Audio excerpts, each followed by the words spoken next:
let's get started here. How about we start with seeing what we did for homework? Who would like to go first?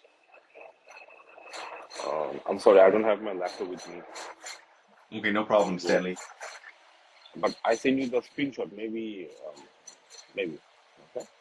Yeah, you call me and I saw your work, so and should be okay. Raju, do you want to display yours? Chisti, were you able to do some work? No, actually, I was too busy in the last week, so even I couldn't review the last class. But before that one, I already updated everything. But with lesson 20, I didn't complete it yet. Okay, no problem. Raju, I'm making you the presenter. Let's see what you got. Okay.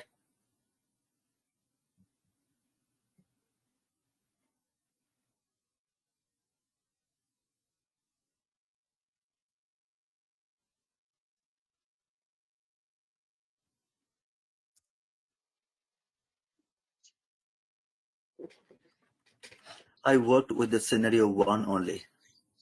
Okay. If you want to bring the console to the right, that will give us a bigger view. Yeah, just click on the bar, pull that to the right side. You click and hold it, and then pull to the right, yes. And you can uh, expand the center window. Yeah, contract that one. Good. There you go.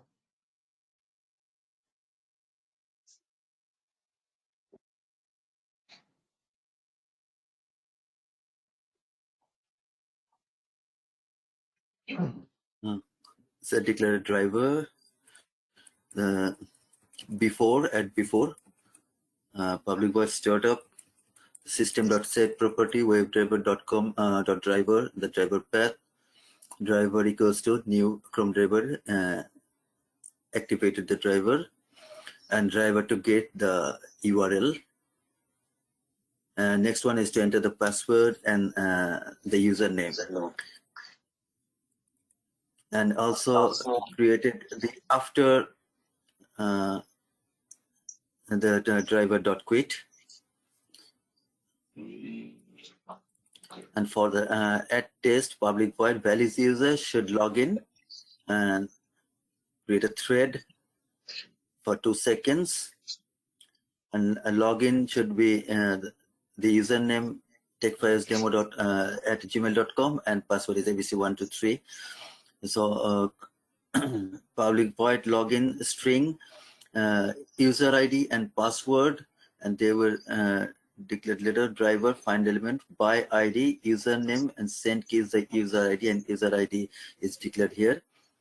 And the password is declared here. So by clicking the login, it should log in into the page. Joe, sorry to interrupt. Minimize the console window. There's a minus icon. It will come back up later. Go ahead and minimize it. On the top right corner. A minus, the minimize, maximize. Yeah. Just towards the left. You're on it, left, not totally left. Like right there, there's a minus icon. Yeah. Yes, that's called minimize. Yes. And the one that you see on the right side of that. Because of this window, it was not visible to me. Oh, I could not see that. Actually, funny thing is the window that you see, that window, I don't see it. Oh, I see. Yeah, same thing. When I have that window, meeting windows are personal. So what you see, I don't see, and what I see, you don't see. But there is a way to move that around and make it and shrink it. Were you able to do that? Okay. So next, actually, we have to click the CRM button. That is why actually driver.find element by XPath. We chose the tag name span. Under that contains text CRM, and to dot click. Then the driver find element by link text. We get the text add contact, and if we get this add contact displayed, then we think that the test is passed. We want to say that the test is passed. So that is why we were looking for the text contacts, and we printed this test is passed, otherwise the test is failed. So that's all I did, because the 6 and 7 are all the same, like 4 and 5, and they will get the same text context, the same thing. So this is the smoke test, right? It's going into the site navigation, clicking on the menu, and then validating whether the page gets displayed. Yes. Y'all have any questions for him?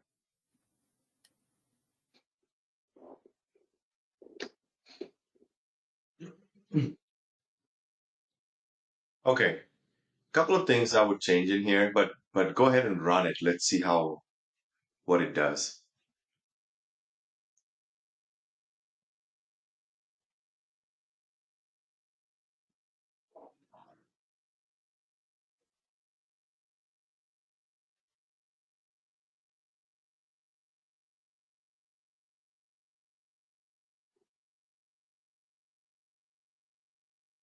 Yes, very nice. So let's make some modifications to this. First, Okay. align everything. So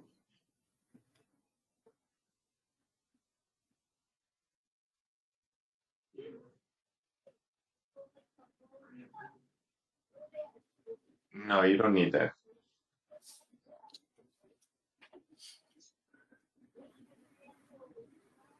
And to give Okay, me I can the, see that. yeah, just hit the escape button. Okay. And click on your code base. Yeah, click on that. Now press Control Shift F. All right, and scroll up for me.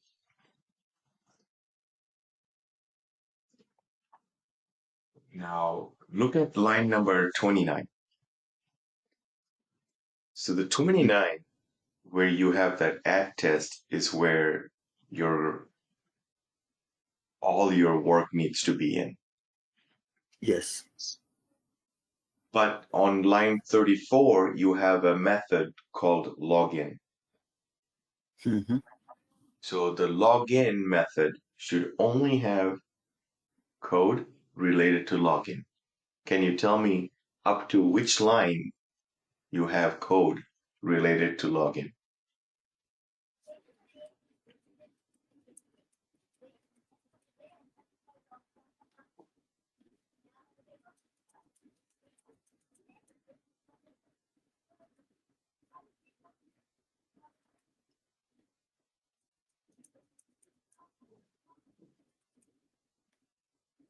To 51. But all that code up to 51 don't relate to login. Notice line 35, 36, and 37 are the three lines of code that involve login, Mm-hmm. right? Right. So the rest of the lines of code, maybe even line number 39, because you need that, because you need to slow it down 2 seconds, otherwise it's Right. unable to notice the menu, and your test probably fails. So all of the other lines from 41 through 50 needs to go inside that valid user should login method, the test method. Line number 34 is not a test method. It's just a class level method. you are using that method, you may be using it multiple times. So give me another line after 31. Here. Yes. And copy from 42 to 51. Instead of copying, press Control X after you From highlight it. 42.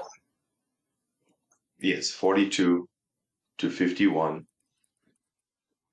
Control X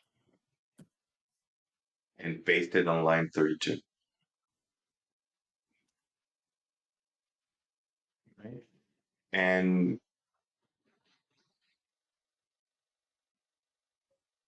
run it again.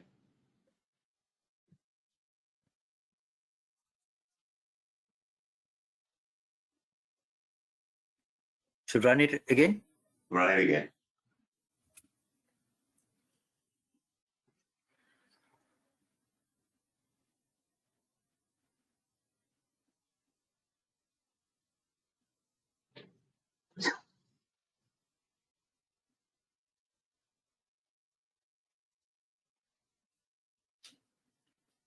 Make sense? Yes. Disney, do you have any questions? Stanley, you have any questions? I think that's it for that one. No, it's fine. I wouldn't submit the code like this. I would take off line number 48 because it's unnecessary line. Um, obviously, we wouldn't have those commented out lines over there unless it's really needed. For other users to understand, I would leave it like this for now, but uh, I would do a code cleanup and then submit this code. But yes, this is great. Today we'll talk more about this line number 48 where you see thread.sleep. We're going to expand that and get it to more dynamic. Stanley was able to do a regression type of test case. This is a smoke test case, guys. You remember from our very first lessons that we had on different types of tests. Smoke test is just opening up different pages, checking if the page has any errors or the user is unable to go to the page. Kind of a navigation. You want to be able to navigate to different pages and then check. So Raju, a good suite of smoke test would be, let's say, if you automate every single one of those pages, just like this. Okay. How would that be? It will be like you have the login and then you have line number 36, line number 33 to 41 for each pages. Does that make sense? Right. For Yeah. every single page. But you're probably not going to have to repeat line number 34 because 34 is just clicking on the CRM menu. And once you click on the CRM menu, two pages show up. One is add contact, then there is a list contact. So line 36 takes you to that add contact page, and then you validate if add contact page displayed or not. And then on line number 42, you would do driver.findelement by.link text list contact.click. And then you would validate the if statement again from 38 through 41 to see if list contact page display. Imagine you keep repeating that all the way until you hit the end of those pages, end in the menu. Then you have actually automated the smoke test for that entire web application. Make sense? Yes. So I recommend that you do that. Not that I'm saying it's a homework, but that is due to me. No, but now that you know how to do it, why not do it, right? If you practice that, it's going to give you confidence. So when you find time and appropriate, that will be a challenging thing that you want to do to yourself. Create that smoke suite of test cases. All right, guys. Here's what I have for you. The main thing of today's class is talking about weights, and also we didn't cover the CSS element locator, so we're going to do that automated test case and be done with the class today. So let's see. Selenium locators and weights. The title of the class. And few things we missed. I also did I show you how to use link text?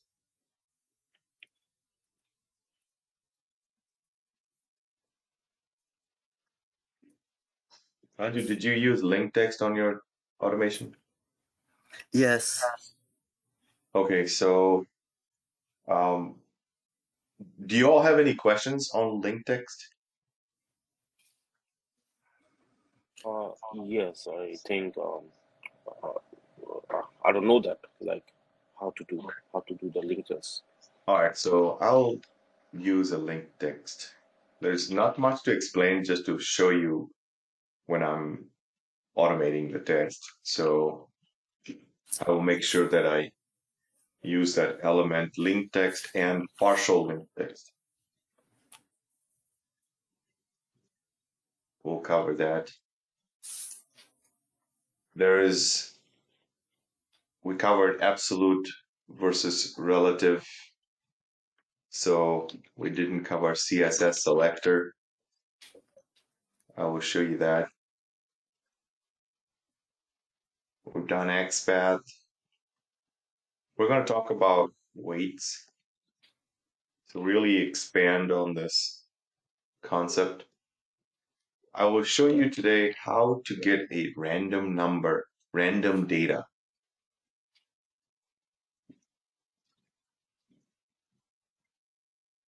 Why do we need random data? You'll see the point of this. It's heavily used. And what else? Maybe web element, another class called web element. You already know the by locator, which is you've been using by dot and then xpath or by dot id, so forth. But web element is another class where you can, or a type that where you can store your data, store your element. Interesting thing there. JUnit failure. I don't know if I can create a timeout exception, but I'll see if I can do that. There's did I cover no such element exception? This? No. I didn't? Okay. I'll talk about that. It's very, very important. If this is probably the most noticeable exception that you're going to get when you're automating test case. And when recruiter asks you, what are some of the exceptions that you have encountered? Obviously, your first word of choice is going to be no such element exception. You need to know when that happens and how to handle it. So we'll do that. There's another one called timeout exception. Maybe I can show you. These exceptions are, I mean, you have to make a mistake and Java will have to show you, will give you an exception. So sometimes it's hard to make this timeout mistake. It's like, you'll see. It's difficult to get the timeout exception. But if I'm unable to make a mistake that way to get a timeout exception, I'll just explain how to do it and how to handle these exceptions.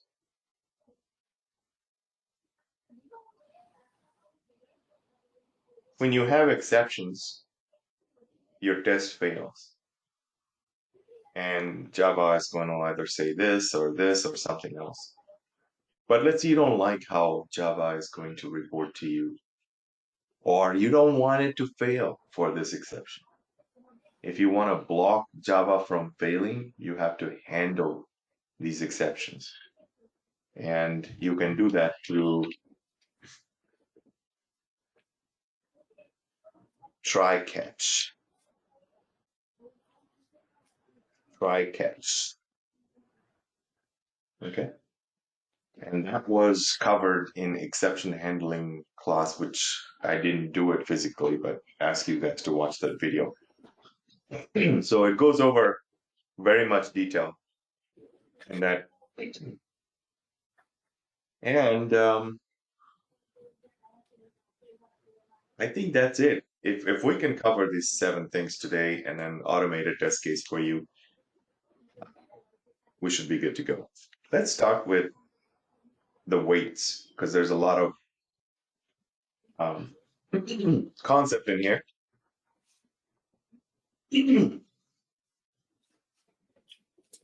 And then these locators I'll show you when I automate a test case. Also this random thing, I'll show you how to do that there. Web element and all of these can be done during automating a test case.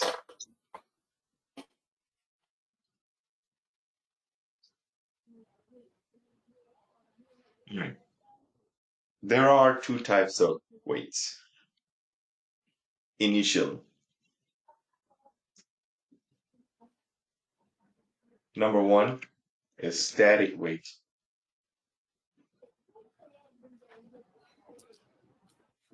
And you have seen this already, which is thread.sleep.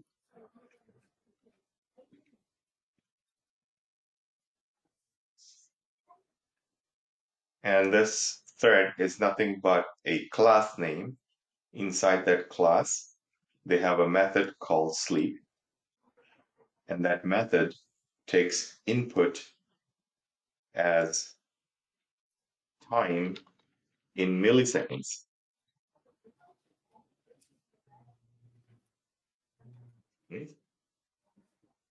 And what that means is 1000 millisecond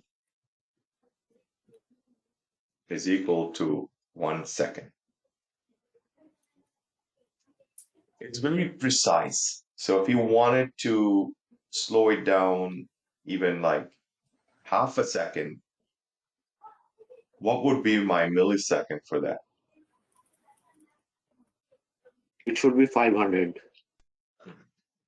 So an example of use would be thread.sleep.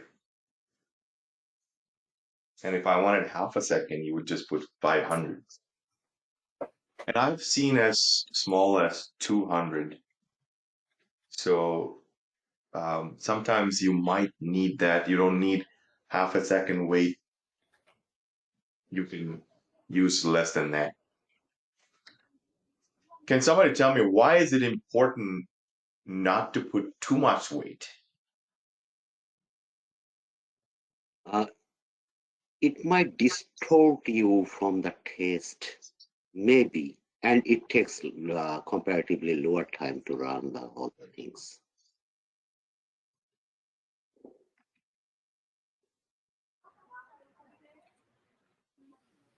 So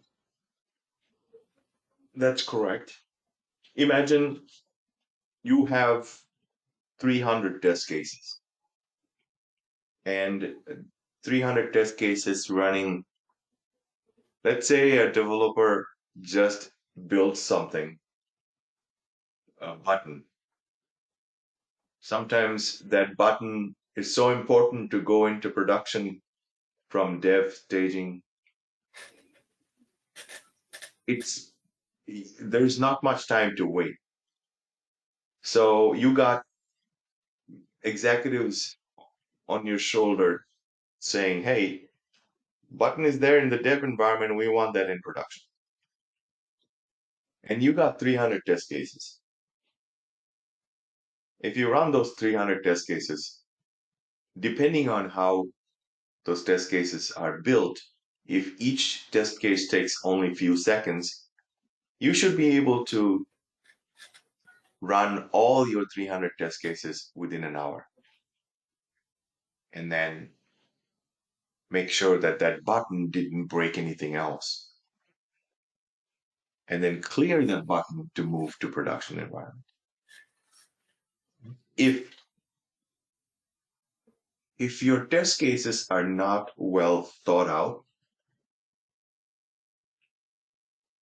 if you're just putting thread slip like crazy, let's say you're, let's just go 5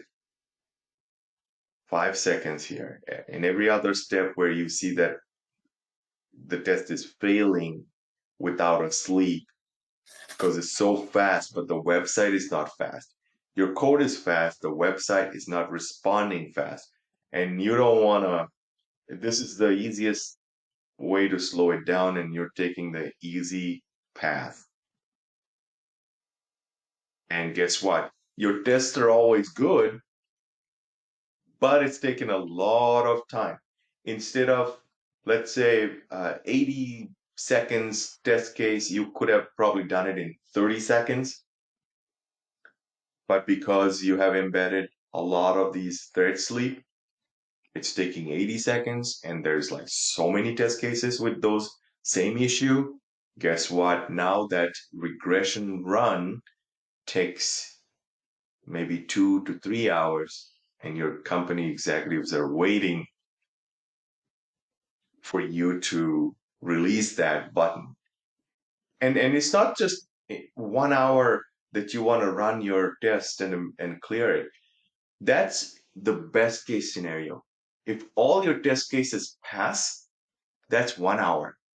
But if you have 10 test cases fail after running that 1 hour worth of tests, now you have to look at all 10 test cases, check to see if it failed because your test is bad, or is there really a bug? Well, that's gonna take another 1 hour just to investigate. And after investigated 10 test cases, you have found out that 8 of them has a test issue. You got to update that because code change and your test is failing because of the code change. But the code is fine. The developer features are working. Button is working. But two test cases failed, showing you that there is a bug in there. Well, now you have to create a bug ticket. Well, there goes your half the day, and then assigning that bug ticket to the developer, and then they have to start working on it again. But they had to wait for you to analyze that like 2 3 hours if your tests are slow. And you could be slowing down the entire production line, entire team that can code quickly. So you will see this concept come up a lot right now. It's called CI/CD. CI/CD. What it stands for is continuous integration, continuous development, and continuous development. What that means is it's like a little small way of saying that whatever developed, release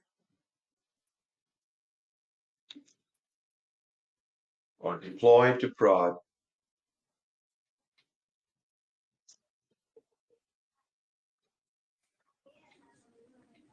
whatever is developed right away.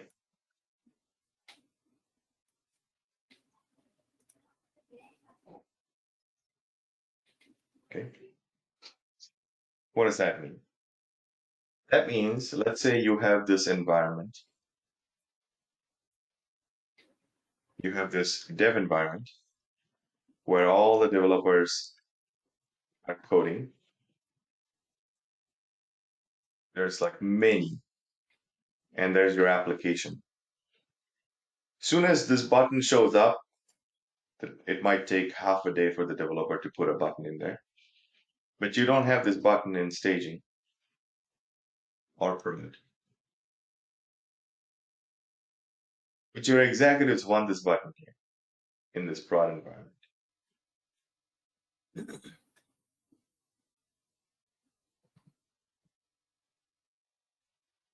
Okay. So let's say this morning at 10 o'clock, the developer just pinged you saying, hey, I got the button in the dev environment. You go to the dev environment, you manually check the button. Why? Because the button just came in, you don't have any automation there for the button yet. You're going to create the automation maybe next sprint, not this sprint, because you're already handful on this sprint. But you manually go in there, you check the button, and what you do is you have regression test cases to test all the menu items. You have regression test cases to go test add content, delete a content, and then deposit payments. All of those test cases have been automated, but except this button thing. Well, you tested that manually, button works. So far, so good. But you also kicked off your test cases in dev environment to make sure that all of these things are still working. Your smoke tests are working for menu. Your regression test cases for adding contacts and accounts, they're all working. So all clear. What you do is you ask the DevOps team to release that to staging environment. Sometimes it might be you who would be pushing that button to release this from dev to staging. Don't ask me what happens with what kind of button is that.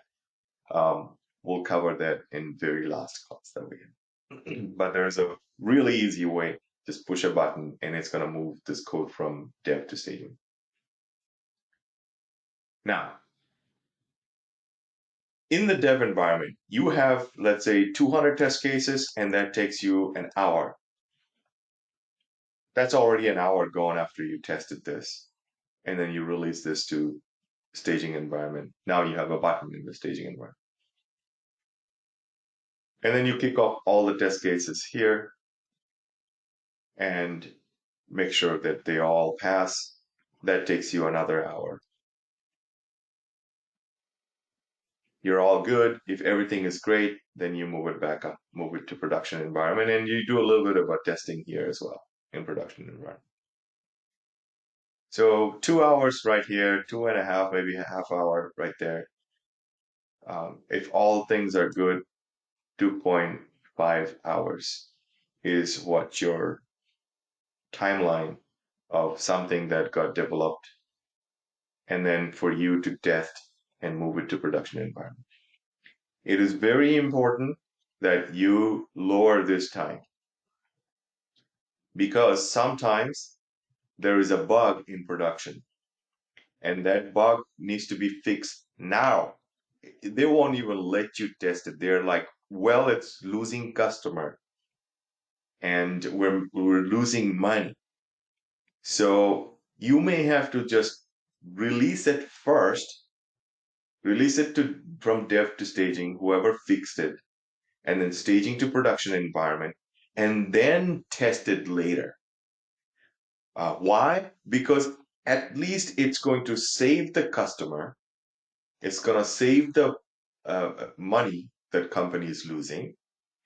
And then you can start doing your regression in staging environment, regression in dev environment, your regression in production environment.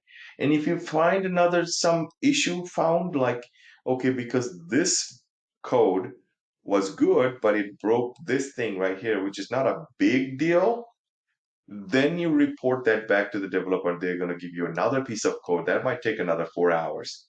And then immediately you release that to staging and the production, and everything is all great, happy to go. I'm just giving you a scenario. Something like that can happen. And you as a QA, you have to be a team player and help everybody with this process. And one of the biggest things that you can contribute to help everybody in this process is making sure that your test is fast and not wasting time with thread.sleep. Does that make sense? Yes. So today I'm going to show you how you can avoid these static waits. What static wait? Static wait is it's going to wait that long no matter what. Static wait will pause the execution for a specific amount of time. Regardless, even if your code, even if you're like, let's say you go to this text file site and you log in, notice the moment I'm going to click login, it takes about a second to get to the other page. 1, 2. Yeah, sometimes maybe 2 seconds, sometimes 3 seconds, depending on the load of the server. If the server is slow one day, this could, slow down maybe 10 seconds. Well, if you don't put some sort of weight, your test is going to fail because Java is going to want to see the element, this dashboard, right after that, whatever you specify. So, which is okay. I mean, you can put in at 5 seconds, but your test will fail if server slows down and the page takes, let's say, even 6 seconds. 1 second higher than that, your test is going to fail. So this is really not a good type of sleep. This is like a desperate sleep, but you don't want to use that. In the interview, they're going to ask you about this. They want to hear that you have the in-depth knowledge of sleep. You don't want to say that thread.sleep is a good thing. You want to say bad things about it. Okay. You want to say why this is bad. So let's see. Um, if we can list a few things that why we shouldn't use thread.sleep.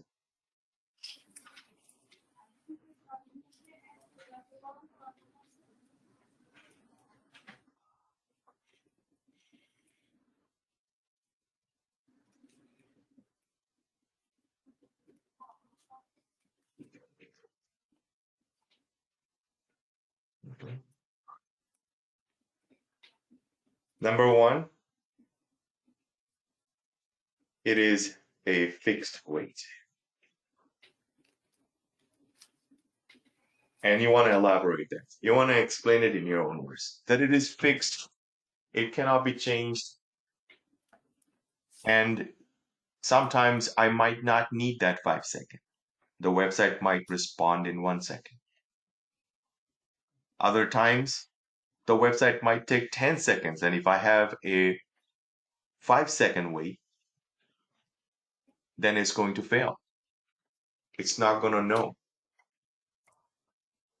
And so if the wait is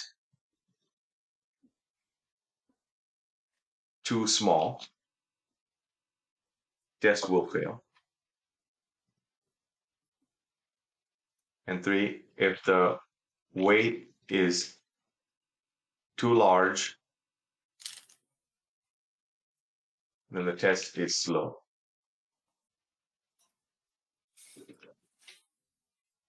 Okay, you can go deeper into this, but I think if you can cover these 3 things, then why you shouldn't use thread.sleep, that should really cover it for you. And then you can go farther if you want to describe more about this. So that's your static weight right there. Now there is another type of weight that is much better than this. And that's called dynamic weight.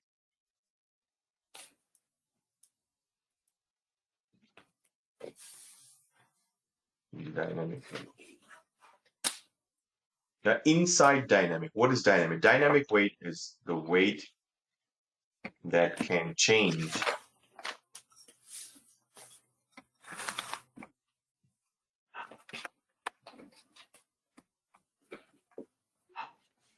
based on the element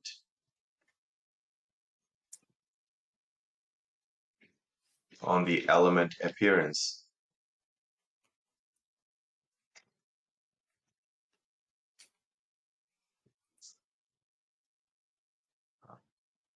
Okay, so this is it's an intelligent weight, kind of like human being.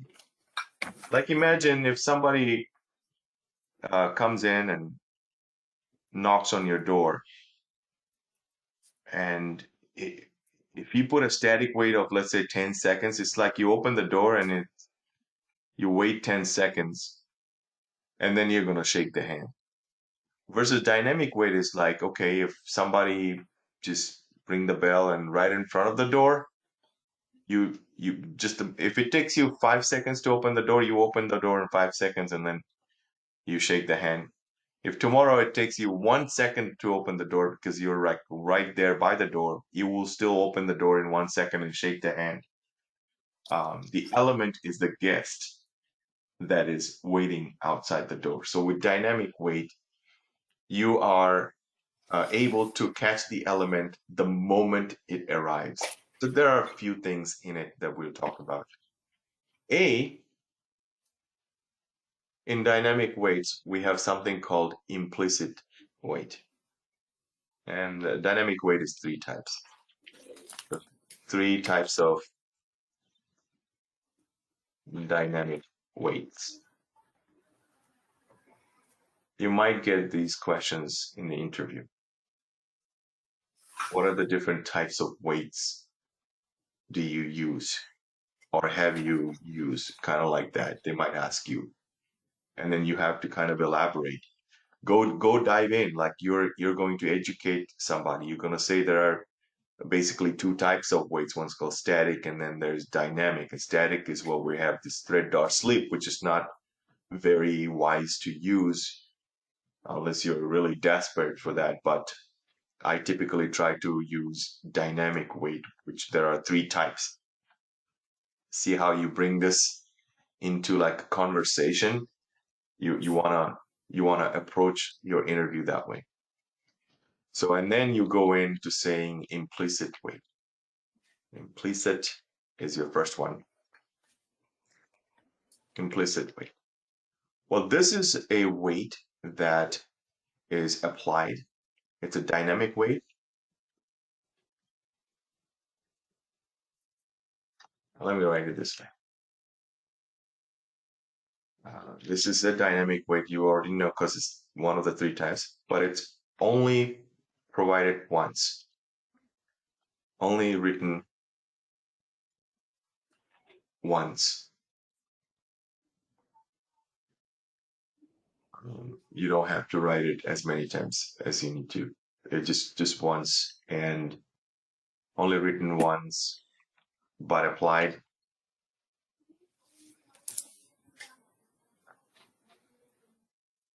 to rest of the code.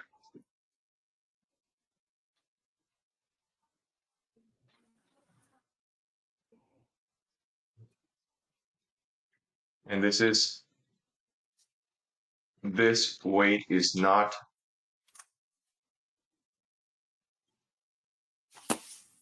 this weight applies to page load only.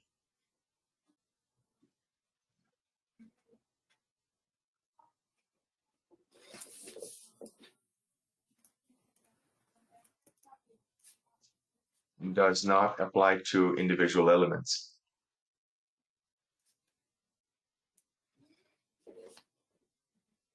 Okay. What does that mean? Can somebody tell me? What's the difference between page load versus element load? Like the dashboard display, that is a page load, and elements means each element, like user ID or password. All right. So sometimes notice if I go to login page and I hit the sign in button, Or even if I go to this text files, look, just moment I'm gonna hit the enter button, it takes a couple of seconds for the page to load. There was a delay, even though you didn't notice that. Let me try that again. Maybe I need to log out first. Let me go to Google and text files. One, yeah, right now it's so fast, but sometimes you might see that it's still loading, and the page is not getting displayed. Well, that implicit wait is going to cover that, the page load only. But let's say if I click on sign in and I want to click on this add deposit, or I want to click on CRM. Notice after I click CRM, it takes about half a second for this to open up, for this list contacts to show up. Or even another situation here, if you want to add a contact and you create a name, you put a name, let's say test 1, 2, 3, 4, and then you hit submit. Look at this.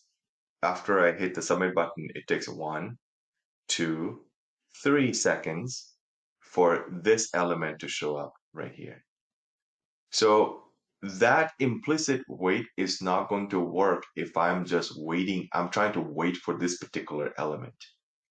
It's like you're waiting for your best friend. That is going to be your element that you want to wait for. And so implicit wait is only going to wait for page load, but not really going to wait for that particular element. And that's the difference. You will see more. It will clear up more as you see it in use. And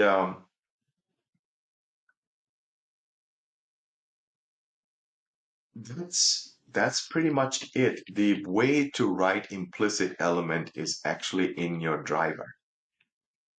Your driver has that power.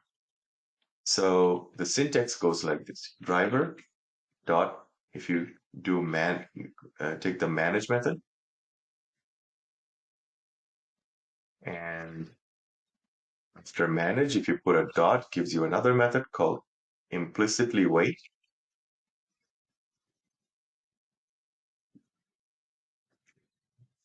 And then in that method, you need to provide a couple of things.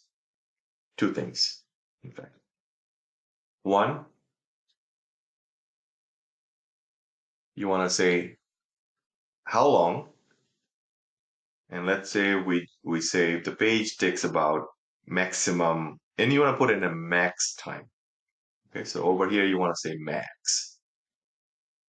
max time, and over here you want to put in the unit. Is it going to be in seconds? Is it going to be in minutes? You specify that unit right here versus you put the time in right here. So in actuality, it's going to be written like this. Copy this whole thing and put in real value. Your value, let's say you want to put in 30 seconds. And instead of unit, you would write it like this. You would say time unit. And if you put a dot, then it gives you a lot of options under that. You want to say seconds in all caps.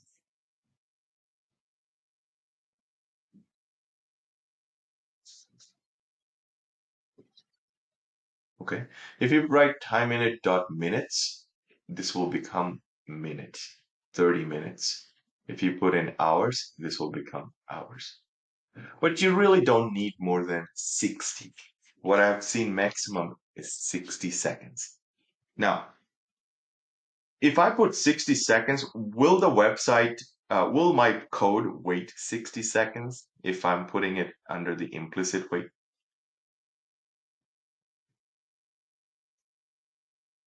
What do you think, guys?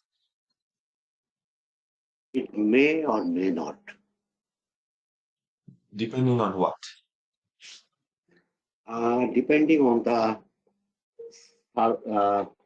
server, depending on the server, how it works, how long it takes or not. That's right, guys. So it's only going to wait the maximum of 60 seconds if the server is super slow. But let's say if the element showed up in 1 second, it's only going to wait 1 second.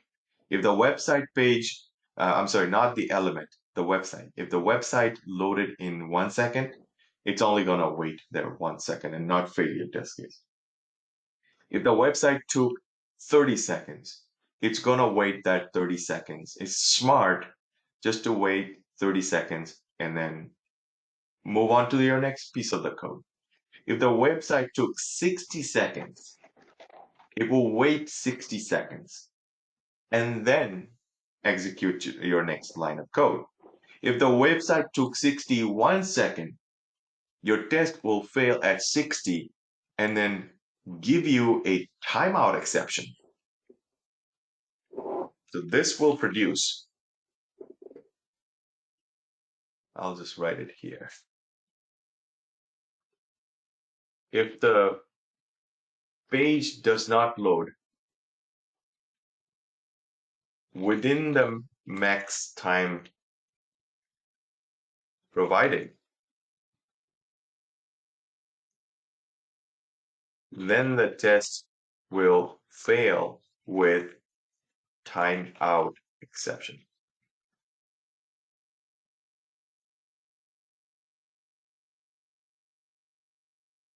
Understand?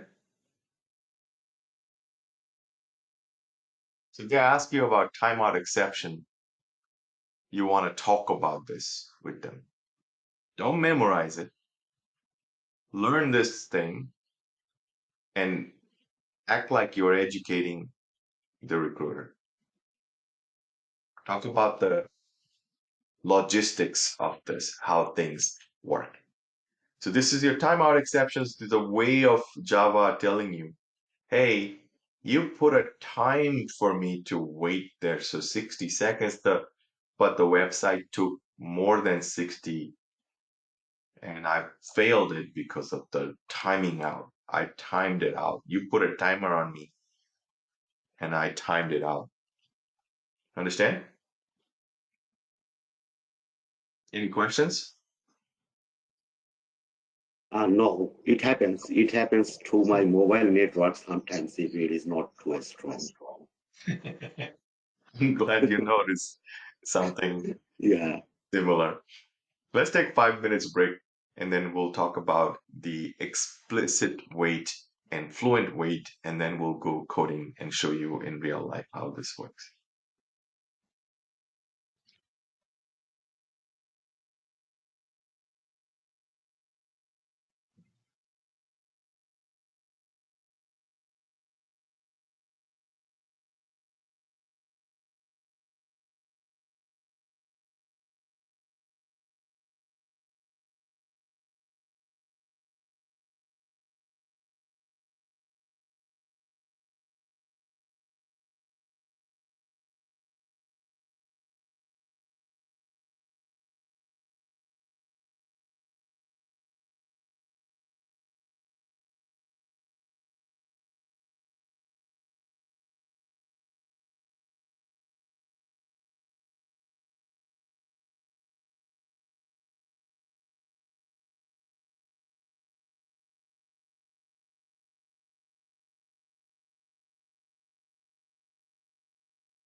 Sorry, can you all hear me fine?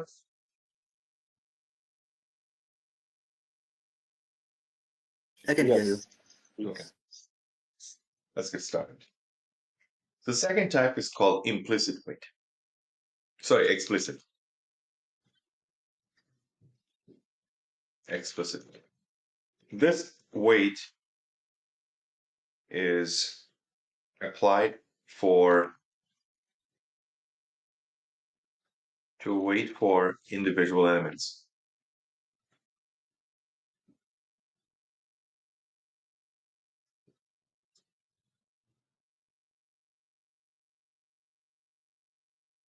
Not used for page load.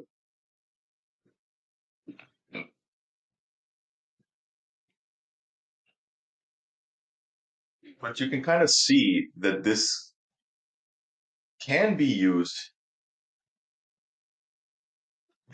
not used for page load directly, but can be used indirectly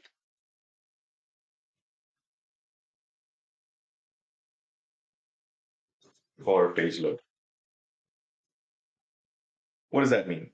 That means if a certain element only shows up after the page loaded, you can actually just wait for that element, and when that element shows up, you can also claim that the page did load. So you have to find that particular element that is probably the last element that shows up on that page. And that might work. That you could say, okay, this particular element takes the longest to display after the page is loaded. So I'm going to use that. I'm going to wait for that element. And that might be a better option than implicit wait. And I tell you why. Sometimes, like this particular situation here, even though this dashboard showed up, you might be like, oh yeah, everything is all showed up. Actually, it didn't. These buttons may have showed up really quickly, but the moment you try to click on this button, you can't click on it because it didn't load yet. It has a connection that it needs to make with the server, which is slower versus these things show up. I'm pretty sure you have seen a website where you went to a website and you're like, it's loading. You can see half of the page got loaded already, but the other half of the page are still like, in a circular motion that it has not loaded. Either it's your bank account or something else that you ever went to, making a reservation or so forth. You Either you have noticed it or you will notice it in some point. What happens is not all of these buttons will be accessible through the user at the same time. And why does that happen? That's because the server behind it has more code that will require it to think about it a little bit longer before it can give you a connection. So these menu items are, let's say, the fastest one, but this button here where you need to create or deposit an account, money into the account, well, that needs to go through a lot of security and then go into a server. So with that security code passing through that and giving you a connection there might take a little bit longer. So you could actually wait for that particular element. And that might be the smartest option in that case. What if you didn't wait for that element and you waited for page load with implicit wait? Well, implicit wait is just going to say, I see the page, but implicit wait is not going to be able to notice that this button here is still loading and it's not connected. And you try to click on it, your test is going to fail and it's going to say no such element. So there's a lot of these issues that you're going to face as a test automation engineer, and you need different types of weights and be able to intelligently choose where to use what. And must be written, must be applied, written each time.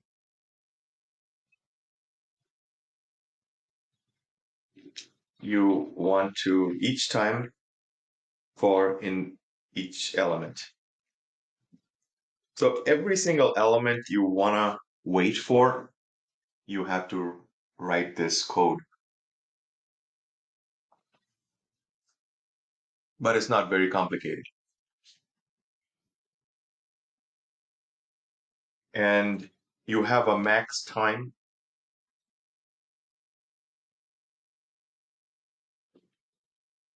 If the element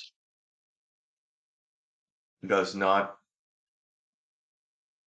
display within provided max time,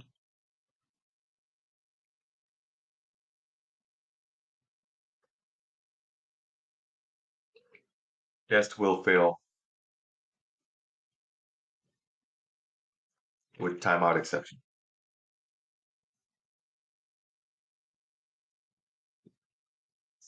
Okay? This is how you write it. You would have to create a class, and there's a class for you called WebDriverWait. So you create an object of this class, WebDriverWait. Generally, we just use the word weight as the reference variable name. And then equals new, same word again, WebDriverWait. And then in this parenthesis, just like the scanner thing we had, scanner took an input parameter of system.in. Instead of that, what we need to fit in is we need to give the power of our driver. So the previous driver that we created, we passed that driver reference variable here. So this driver, this weight reference variable also has this power of this driver. So it can wait, it can identify the element and then wait for that particular element. And then you put a max time right here. Max time. And so if you wanted to use this, instantiate it in a regular way, you would just put whatever your driver reference variable is, which is still driver, and max time, and these are in seconds only. So max time in seconds. Let me write it that way. Max time in seconds, not minutes, hours. Only takes seconds. So you can put in like 60 seconds. 60 seconds doesn't necessarily mean it's going to wait 60 seconds. 60 seconds is your maximum. Industry standard is that if any element takes more than 60 seconds to appear, the customers are probably going to get bored and move away and go somewhere else and lose business. Therefore, you as a QA, you want to make sure that all the elements show up within 60 seconds. And if it fails that it didn't appear within 60 seconds, you create a bug ticket and report this as a performance issue, that there's a delay in this, and your team will be able to debug and see why is this element taking so long. Maybe there's the server that needs additional resources. But whatever that is, it's also your responsibility as a QA to let your team know that some elements are pretty slow. Either you go 60 or you want to go 30 seconds, depending on your company policy. If they want even faster, you want to limit your wait to 30 seconds. And the maximum you want to wait is, 60. Now, I have gone as far as 120. The reason is I saw 60 seconds, it keeps failing. The graph does not load. And I kept telling the team that, hey, it's slow. And the answer I found from them is like, it is impossible to load this page any faster because there's millions and millions of data that is getting crunched into a graph. So it is expected. So when they said it is expected, I was like, okay, I don't want to see this test case keep on failing for 60 seconds. I'm going to up that to 120. First, I did 90 seconds. It was still randomly here and there failing. 120 seconds. Now it's passing all the time. So if your team tells you that that particular page and that element is expected to take longer, yeah, go for it. But standard is 60. Now, once you have created an object like this, so first step, this is only needs to be done once. So step one, create an object of the WebDriver wait class.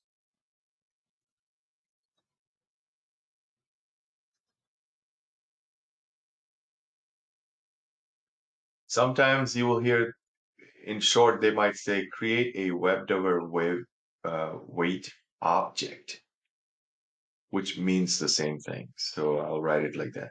Create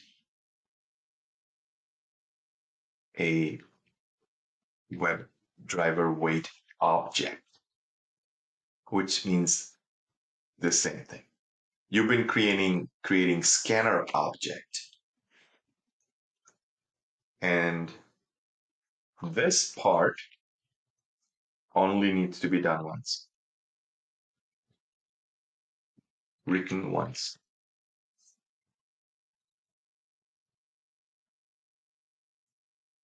Okay. Now, step two, when you apply it to individual elements, needs to be done many times. So step two,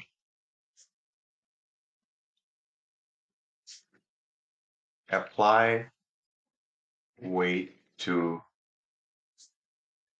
each elements. And here's how it can be done. First, well, you utter this word called weight because he has all the power. So you take this word weight, and if you put a dot, you will see a method called until.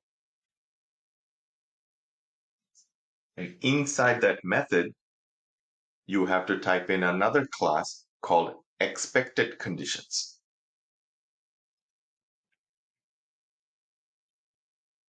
Conditions. This is plural.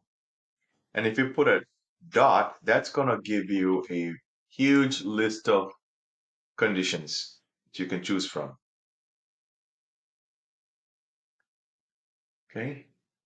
One of the things, let me just stop right here and tell you these conditions. A, you have element to be clickable.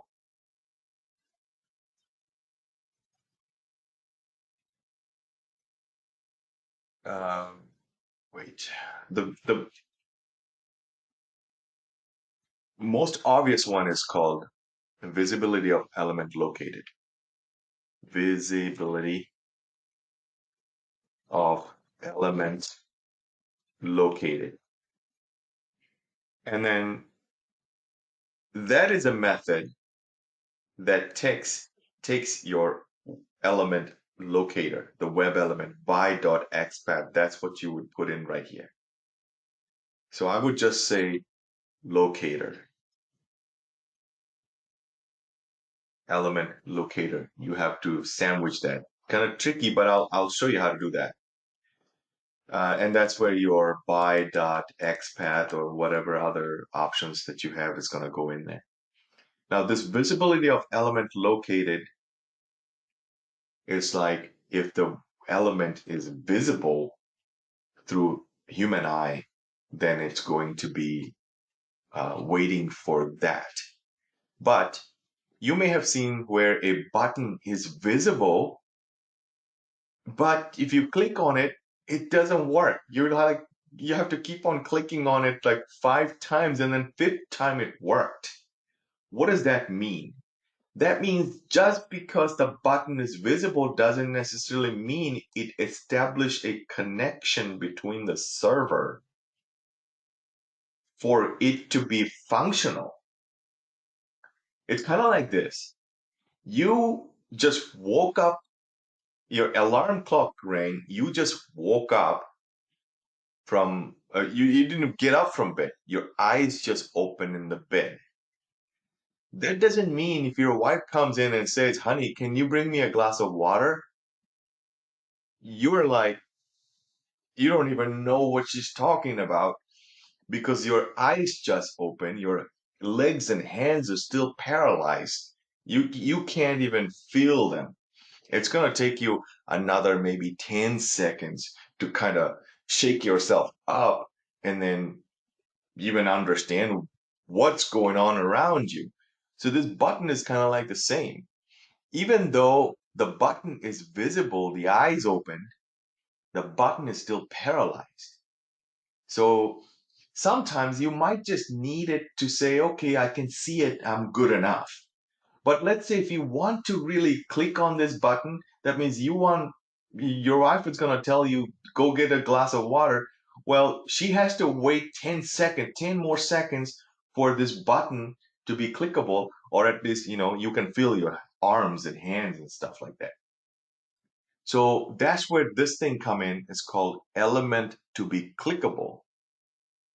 So this option, instead of visibility of element located, if you write element to be clickable, then it's going to go a few more seconds and wait until the element establishes a connection to the server, and then it's going to say, okay, I see the connection, and I'm going to stop right now and move to the next line of code. So this is very, very important. Interview will ask you about it, so learn that. I will use it as well in our code. There is another one called invisibility of element.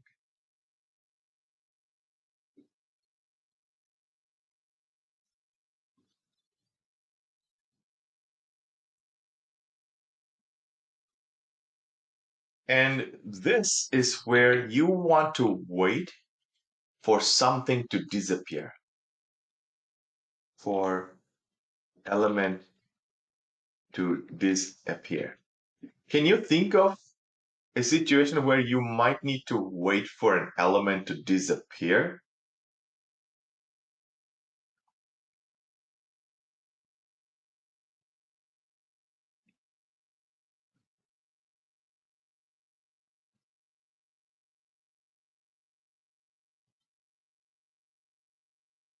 You guys, unmute yourself. Talk to me.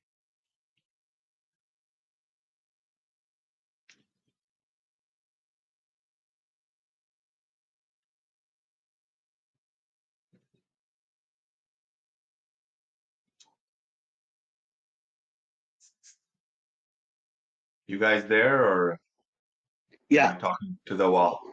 Yes, we are. I am there. Okay. Here's the situation. Take a look at this. As soon as I create a contact, test 666, oh, that's a number of the devil, 777. And I'm going to hit submit. What you're going to see is there's going to be a circle moving around like this. You're going to see a spinner. It's called a spinner or progress spinner. Okay? Written like this. there are various type of progress bars or kind of a website telling you that it's working, but it needs a little more time. There's something called progress bar. Progress bar is the one that you will see like a slider. You will see a slider moving and then coming back in here and then moving again. And different applications may have different fancy ways of showing the user that, hey, give me a second, I'm still working on it. So there's that progress bar. Then you have called progress spinner.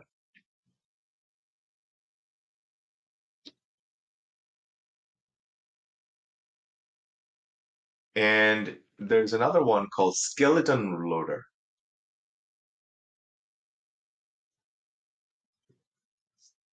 Skeleton loader is like, I don't know if you've ever seen it. I can't really demo you because I don't have a website to show you that. You will see that this whole thing kind of like all faded out, and there's like a wave of light and gray color kind of moving towards it, left and right, telling you that it's still loading. And that would be called skeleton loader. Whichever that might be in your company's case, these spinners, you need to wait for that spinner to go away. So here's the thing. If you don't put a wait and you want to find a success message, like take a look at this. As soon as I'm going to hit submit, there's going to be that spinner right there. This is skeleton, and my cursor became a spinner. That was a what was that called? Progress bar that we just saw right in here. And then we found this that got created.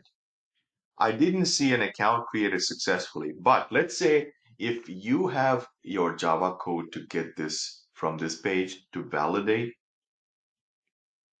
but you didn't wait for that progress spinner to go away. Well, then you're going to have to put a thread sleep. You're going to have to put a thread sleep 5 seconds. What if that took longer than 5 seconds tomorrow? Your test will fail. But you can put a dynamic wait on that progress spinner. That means you have to go into the DOM and you have to find the element in XPath for that spinner thing. And finding the wait for that spinner thing, it's a cat and mouse game. Because I will show you today. It's so difficult to catch that element. Because that element only appears when you see that spinner. When the spinner is gone, that element is gone from here. You can't even look at it. So it's like save, go, go, go, go, go. Find it. Where is it? Where is it? Where is it? Okay, right here. Take a screenshot. Screenshot. Hopefully you take the screenshot before this is gone. Otherwise, you don't have the element and you can't even hook to it. This has been a pain in the neck for me when I joined my company. And but I found a lot of these spinners and I put it into one place and created a wait for that or any kinds of spinner. We'll show you how to create that later. Any questions so far? Yeah. So basically, it is a combination between the implicit and explicit wait, is it? No. Implicit is only going to be page load, and that page load is like maybe the first element when it shows up. So the moment the first connection has been made to your URL and the server, that's how much it's going to wait. But invisibility of the element, you are specifically saying which element, and it will wait until that element goes away to the maximum of 60 seconds. Okay, got it. Any other questions? Now, there's a lot of other ones, but I'm only gonna write a few. We only use a few, but if you want to study more, you can. There's another one called presence of element located.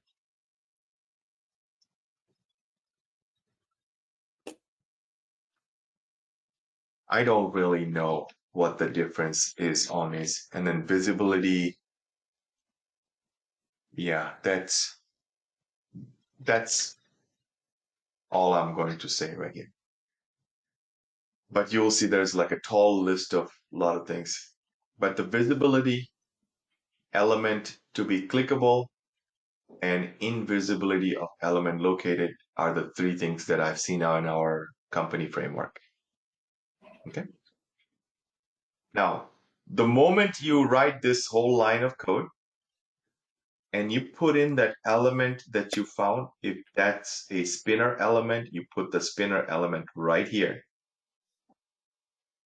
That weight will get applied to that element. Okay?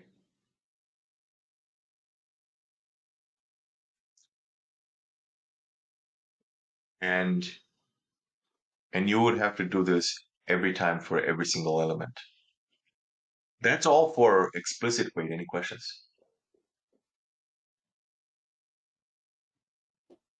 All right, the last one is called implicit weight. Sorry, fluent weight. So we got implicit weight, explicit weight, and number 3 is called fluent weight. This is probably the most flexible, advanced weight that nobody uses. Fluent weight. All right. The difference between all of the above and this one, it provides ways for provides more flexibility and control.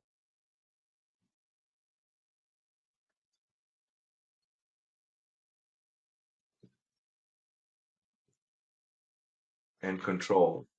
Several things that you can do. You can, let me talk about the pole here first. So see how the mechanism works inside this explicit weight is the moment you say, let's say, expected conditions, visibility of element located, and you put the element right here. What this will do is it's going to look for an element every second. It's going to ping every second. Like, let's say if I'm waiting for Raju to cross the river and come to my house, and 60 seconds is the max, what I'm going to do, every second I'm going to call, Raju, are you coming? And I don't hear anything, so I wait another second. And then I next second I ask, Raju, are you coming? Crossing the river? And I don't hear anything. After like 25 seconds, Raju says, and I do the same thing again. Hey, Raju, are you coming? And then Raju said, oh, yeah, yeah, I'm on my way. And then I would be like, okay, good. I'm going to stop at that 25 seconds and then be done with it. That me calling Raju is called polling. Okay, poll. So this expected conditions with this explicit weight, the WebDriver has a specific time of 1 second, and it's pinging every second to see whether that element showed up or not. For up to 60 seconds, it's going to keep on asking, keep on checking for that element. All right? You have no control over this 1 second. You have no control. You cannot change that to say, hey, my throat hurts every time I call him like every second.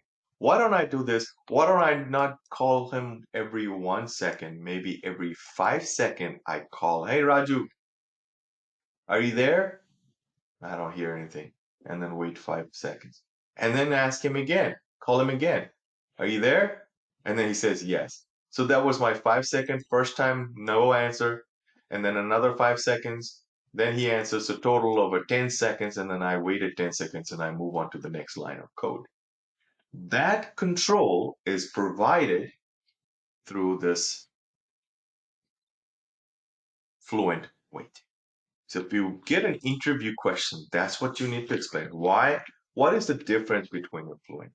A fluent wait is similar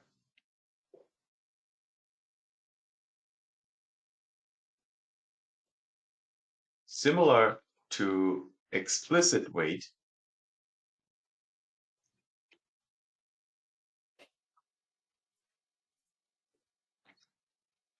with following, but provides more flexibility and control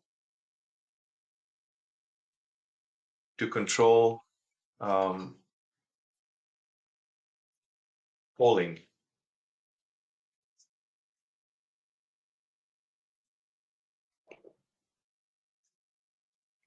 Control polling, meaning how often you're gonna ping check, and also provides an built-in and this polling is done through this called dot polling. I'll show you that later. And then another called ignoring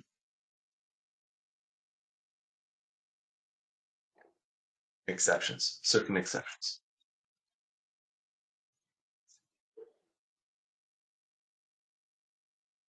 So you can ignore all of that and do all of this in simple one fluent. I never used fluent wait because I really never needed to spend the time to go in to see how this is used. And my company doesn't have it written, and I got too busy to kind of expand on it. I encourage you, you go take it as far as you want to. I am not going to show you an example of this. I will show you how it's written though. There's a class called Wait, and it is written like this. Do you remember where seeing this angle brackets? Who can tell me? XML. Which class did we cover this? Where did we use these angle brackets? Remember? It's Java website development. Which concept did I teach that had this? Array list. That one. Do you remember array list? Array list. Yeah, array list. Yes. Do you remember hash map? If you forgot those, too bad. You need to go back and refresh those. Those are data handling stuff that you need. Anyway, this is kind of written like that, web wait, and then you put in the WebDriver here.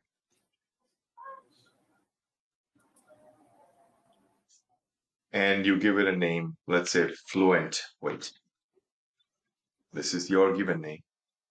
And then you fluent wait. It's a little odd the way it's written, and that's why most people don't use it.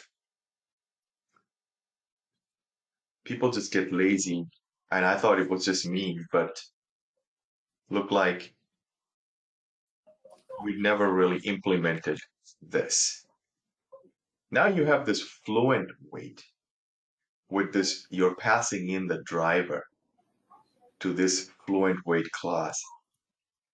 And you got this variable here, reference variable. With this reference variable, gives you this option. Now you only have to, again, do this one time. And each time you want to use this fluent wait to any element, you would write fluent wait dot and there is this something called with timeout. And in here, you put in how long. And you could say, let's say 60 seconds, I want to wait maximum. And you would write time unit dot seconds. And then you put another dot. Instead of me putting a dot here, you're welcome to put if you just hit an enter in your code, your line is going to come up here, and you can put a dot here. It works as long as you don't finish this top line with a semicolon. Then you could say polling, another method in here, polling every, and then you could put in like every 5 seconds. Don't call Raju every 1 second. Call him like every 5 seconds and see. And then you put in time in it dot seconds.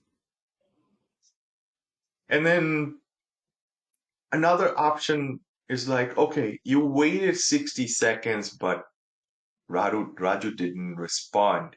Now you're gonna fail saying timeout, but I want you to ignore it. Don't fail it. Just move on to the next step.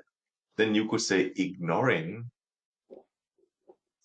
and then in here you could say timeout.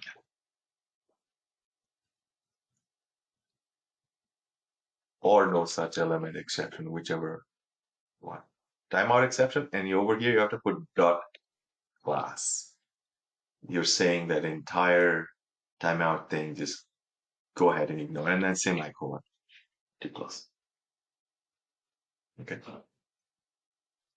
So those two extra control is provided into Fluent Wait. They're not going to ask you how do you write it. They might ask you to poke you into Fluent Wait, knowing that they don't even use it. They want to see if you are an advanced level Selenium programmer or not. So shine in this area. You have a great way to shining. Just if you know this much information that I gave you, and you can explain that to them. Oh man, you got it. Any question?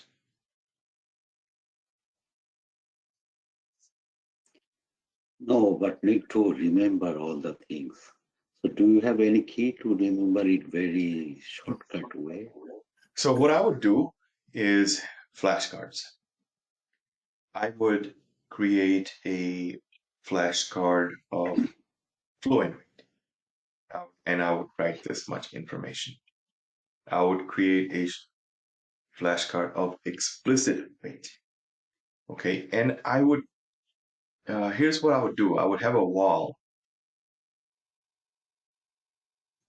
So I would have a big, kind of a graphic wall, and write waits.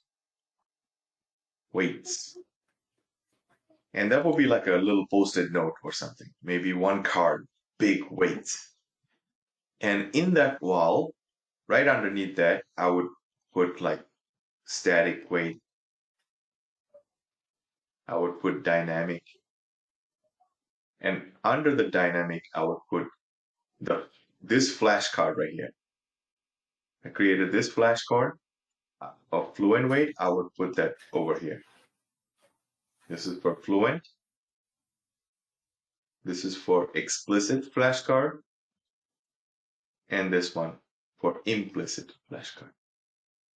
And I would keep on looking at it every other day or whenever I find time. Just kind of go in there and look at it. If you're not doing this already, guys, I'm telling you, you are setting yourself up for failure.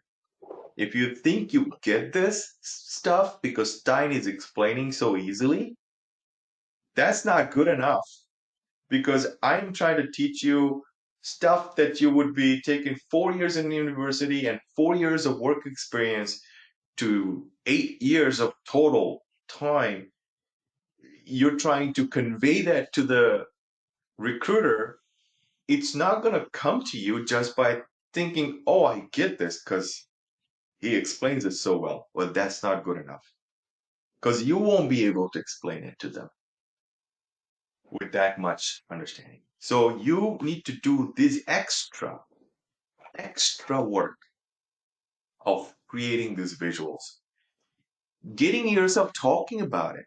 You talk to yourself. You ask yourself the question like, what is a fluent weight? Okay, fluent weight is, you create a paragraph. If you really struggle, and I don't know how you are, who you are, and what are your drawbacks. Obviously, I will mock interview you towards the end of the program, and then it might take you longer depending on your preparation. I may say, no, you're not ready to go on the market, and that might delay you. So it's much better that you do in small steps now versus you try to cram and memorize everything towards the end. It might become too much for you and it might not seem natural. What does that mean? That means you remember half the sentence when you memorized it, and you're trying to put it together in a full sentence, but you can't even find words for it. And you make up something that the interviewer is like, I have no idea what he's talking about. He got it all mixed up, and they will probably figure out that you memorized it, and that will be a problem. So try to keep seeing it, and flashcards is the way that I would do. Now, if there's something else that worked for you better, any other method, use that. Did that answer your question? Yeah. All right. Let's meet back up at 11 o'clock and then we'll do a test case and show you how to use all this information that we just covered. Clear about the class. What is that class? Timeout exception dot class. I am not really sure either, Raju, but this is where they use timeout.exception dot class. All I know is you are actually passing this entire class to this ignore method. What does that mean? Well, you know what a class is. Somebody wrote a timeout exception class, yes? So if I use the word timeout, if I create a class out of timeout, like this, timeout exception. If I put a dot, it's gonna give me all the methods. Give me a list of all the methods.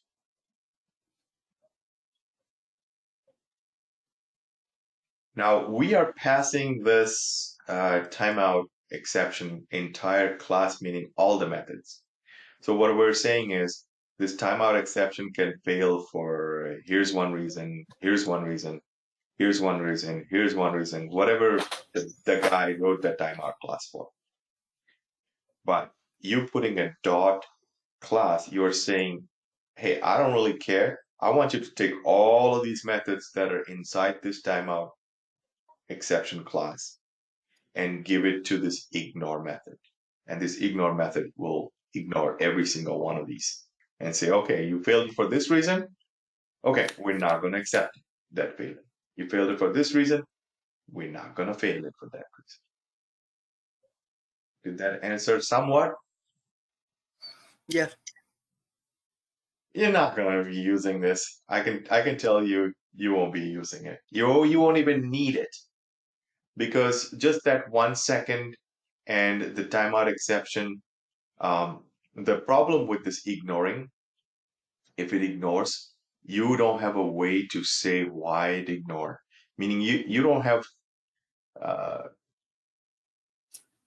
you don't have a way to put in your own message saying, "Oh, we waited, let's say 30 seconds, and because it didn't show up, we failed it." You don't have a control on that. Therefore, we're going to use something called try catch. And try catch will give us a way to print out something and say, okay, we found this issue. We stopped the Java to fail it. But here's why we're failing it. You can put your own message in that. And that's the way that we're going to be using this. Let's meet back up at in 5 minutes.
All right, let's get started.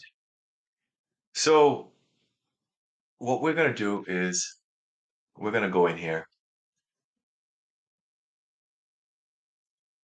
and we're going to do a full test case automation.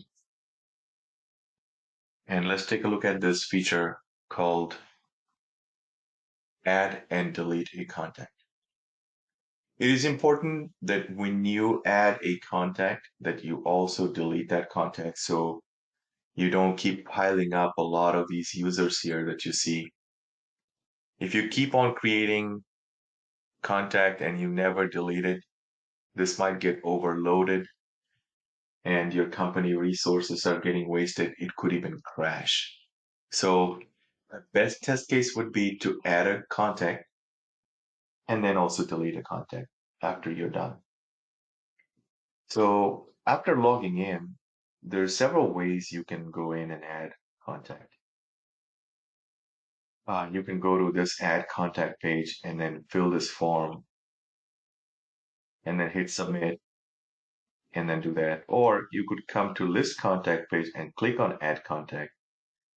That will take you to that page and then you fill that in, hit submit. But the only way you can delete the contact is going to this list contact and you search for that particular contact. And then you click on, after you search the contact, it shows up here. And then you hit the delete button to delete that contact. And then there might be a message that you need to validate to see if it deleted. Here's always before you start automation, you want to do it manually just to get an idea of what the process is. So let's do one manually. Suppose we're going to come to this list contacts page. We're going to click on this add contact button. We're going to go in here and say auto test underscore, put a random number like 1, 2, 3, 4, something like that. And then we're going to create a contact, create add or submit. We're going to wait for this progress bar, wait for the progress spinner, validate that this got created. And then we're going to go to list contact.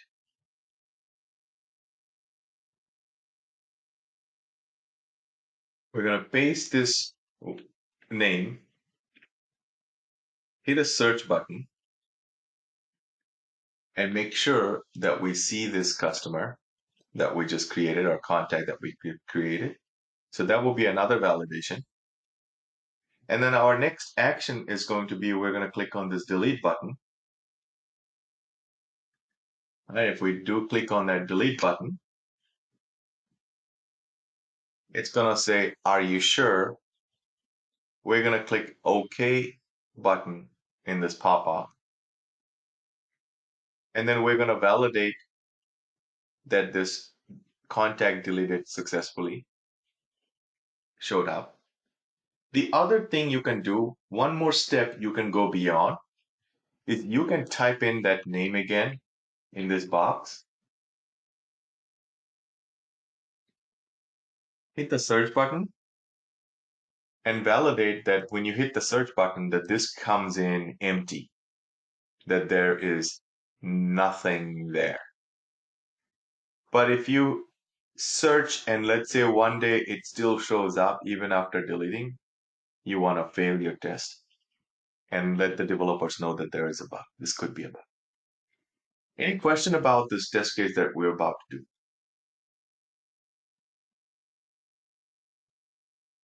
Then let's write it up.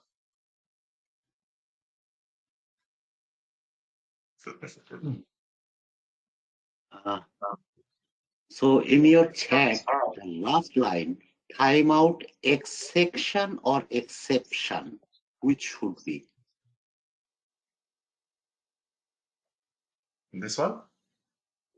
Exception. Exception. CP. Yes, I think CP, exception. Yeah, Yes, I that, think that so. is a Exception, yes. EXCEP, exception. Scenario is add and delete a contact. That is your feature that you're going to be testing. Mhm. And let's write down our steps. And we can do a given when then if you want to. That's totally fine too. So given uh, user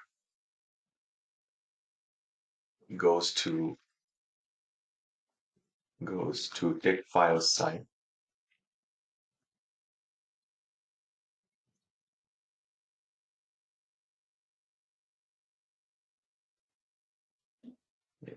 When user logs into when user logs in,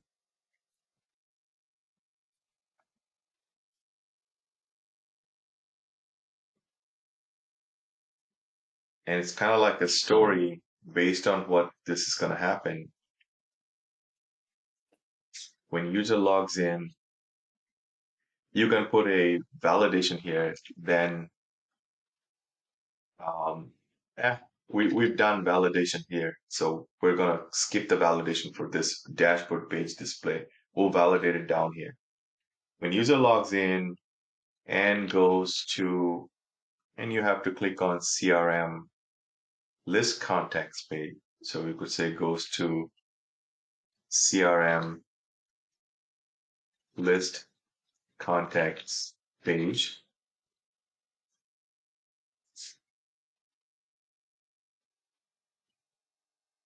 So now we're here and clicks on add contact button. So we click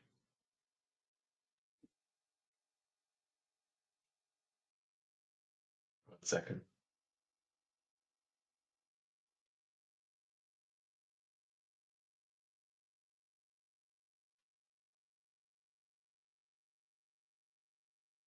And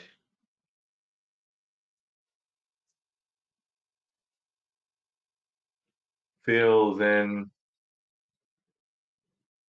add contact form. Now, if this filling in add contact form is like you fill in the name and what else you want. Now, ideally, you're supposed to fill in all of them, but due to the lack of time in the class, I'm just going to fill a few just to show you how it's done. And clicks on submit button,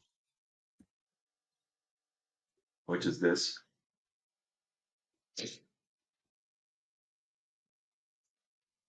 Then, so here, auto test 111, 1121, submit.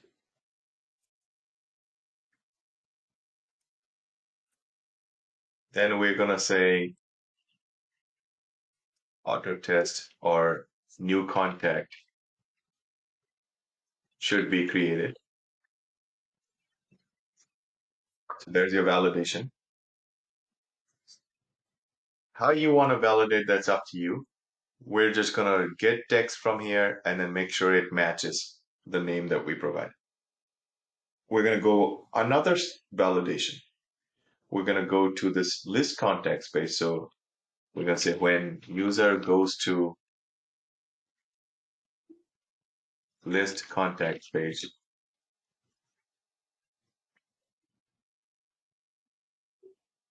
and searches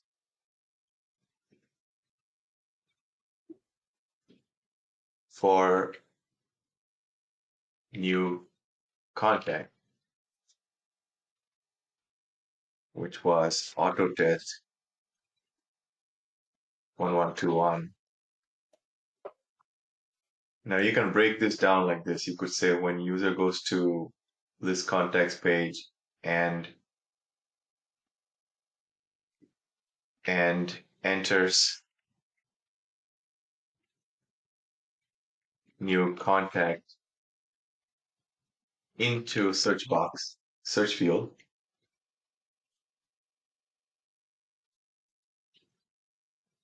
and clicks on search button,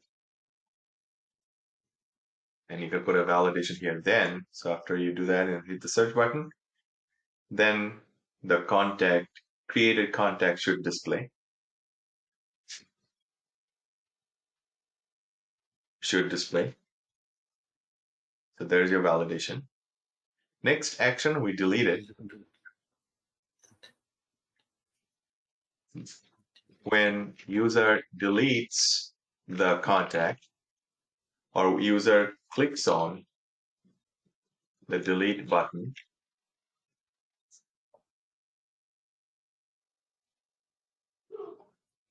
and clicks on the OK confirmation button,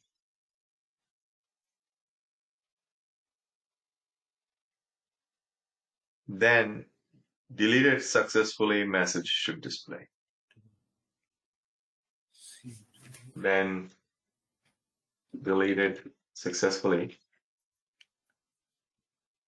message should display.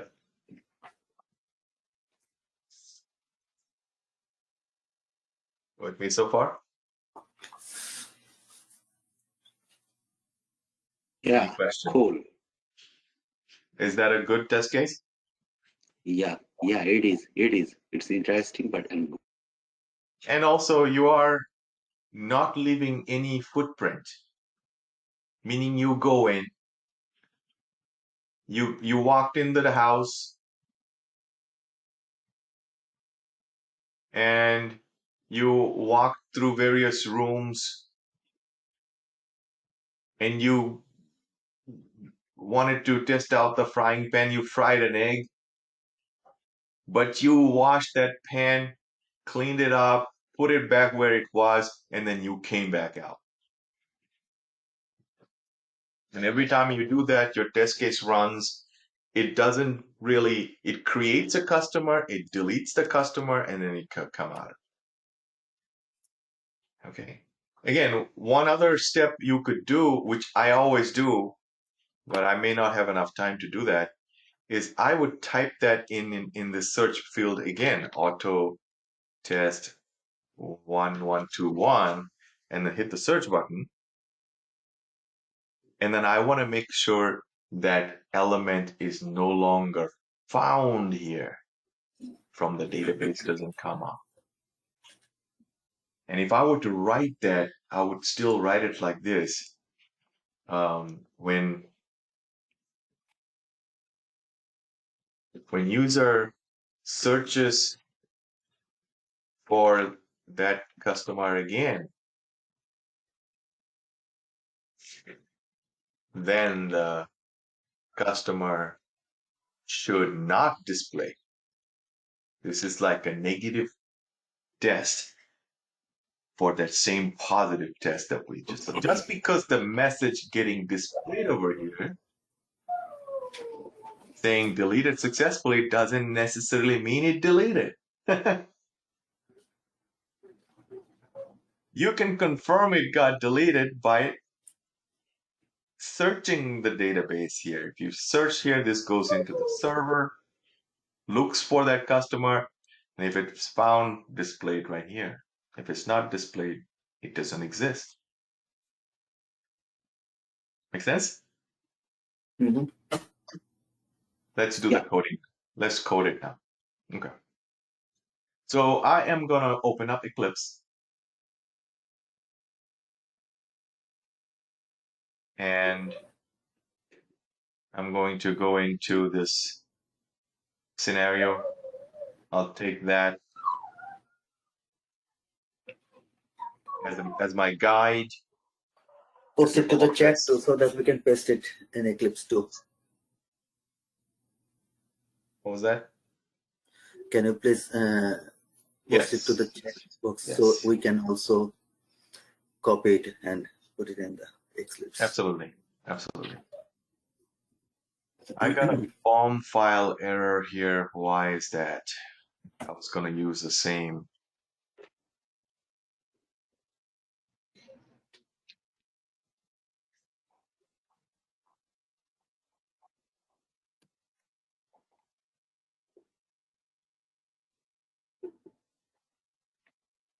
Looks like I'm going to have to create another class.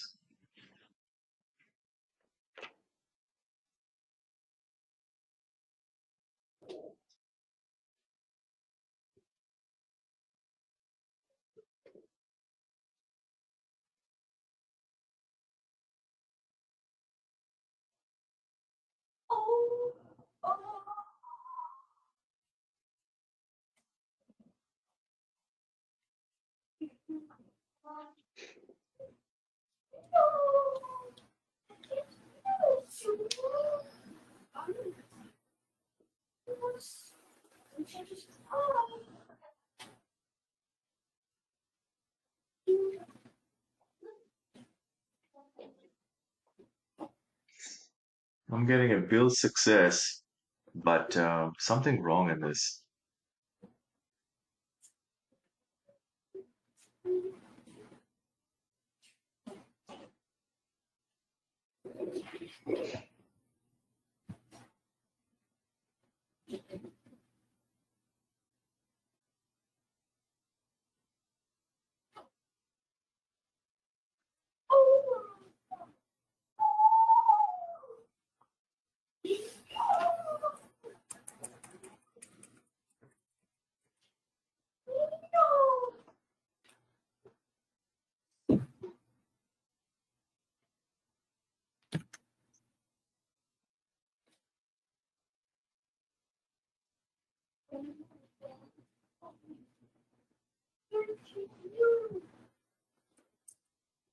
Let me restart this.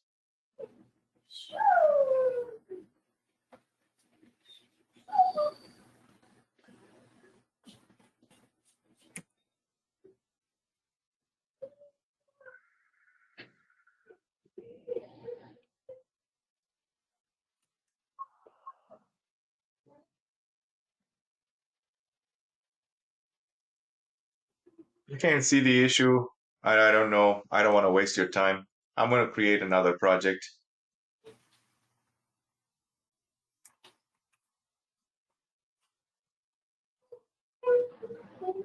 and work inside that project.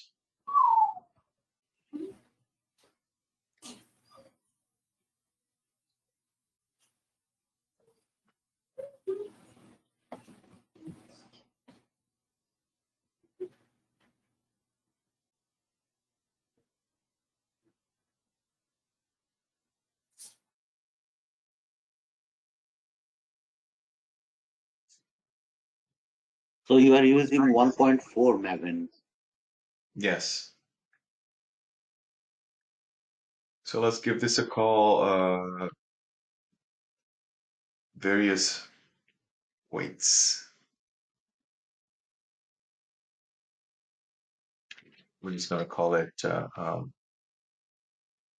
weights tests. Right? Dash tests.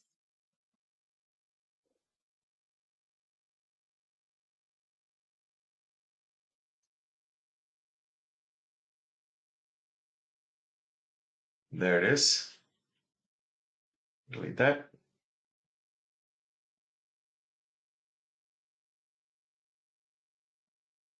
Delete that package. And we have this POM file. Go in here, change that to 1.8.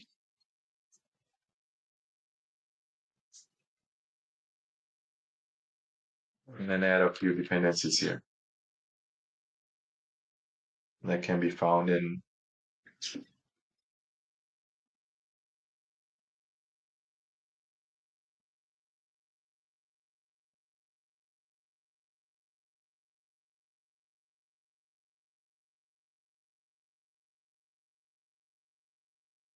like that. Paste it into Notepad.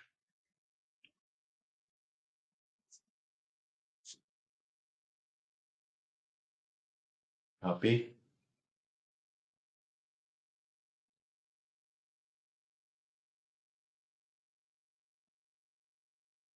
Paste it in here.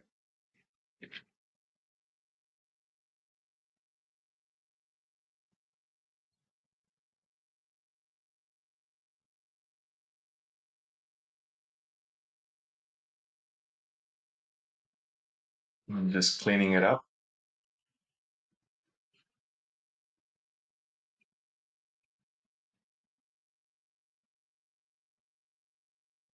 Okay, that's all. Hit the save button. Do a Maven build.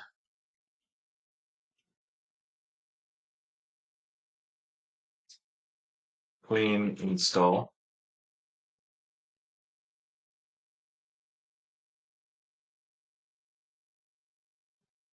Build success, we're good.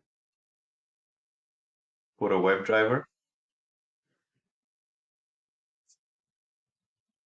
inside the folder called driver. I had it stored right here.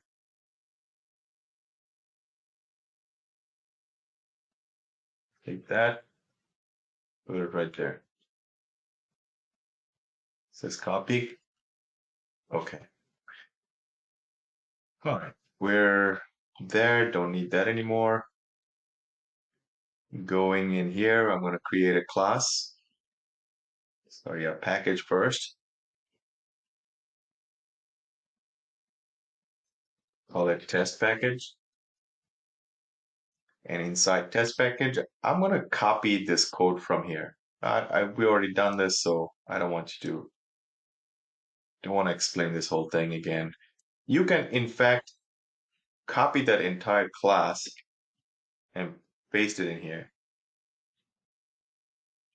See, I have this class now in here.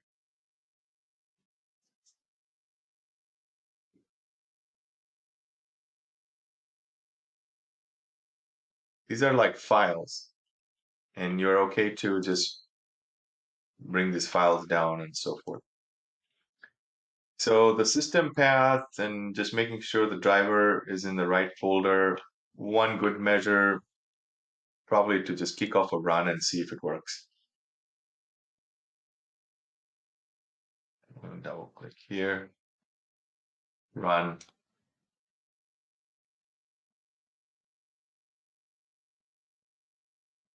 It's working right here. Chrome is being handled. We got a green. Looks like my other screen is like the primary screen. Let me make this the primary screen so you can see it running.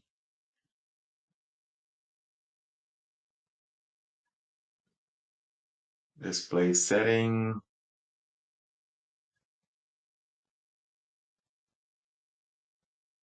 One second. Need to share a different screen with you.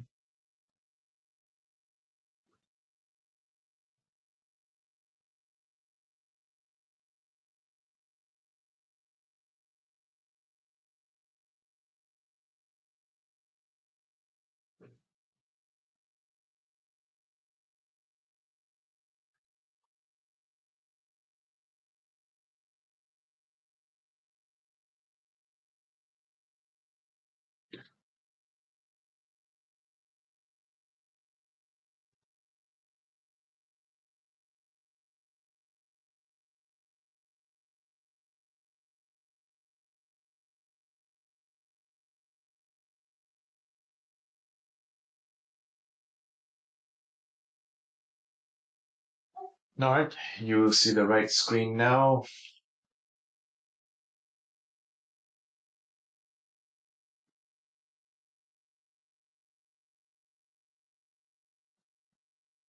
We already have this code, so we can just do it in here.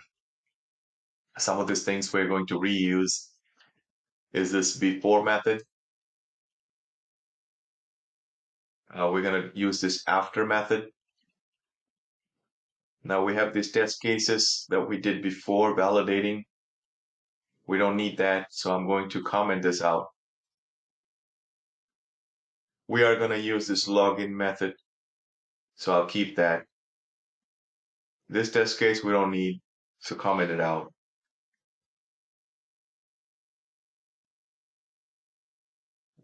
No password displayed, don't need that, comment that out. And this one should be able to create new contact. I think we have some of it already in here. So um, I'm going to be using some of this code to do that test. So let's do this. I'm going to copy this.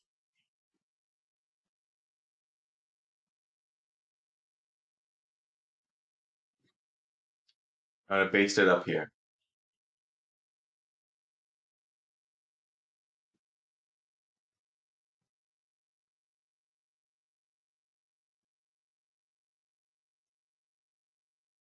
I get rid of all of this, and it's going to give me an error because it's telling me there's duplicate. So I minimize this out and make it a little bit larger for you to see better. Giving me a duplicate error. I need to change the name, and we're going to give it the same name that we had before in our test case, which was this. So add and delete a contact. That's what our test case name is going to be. You're going to say add and delete a contact.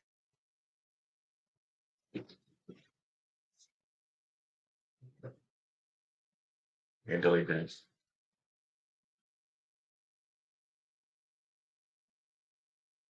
Well, if you look at the test case, I'm going to copy all this.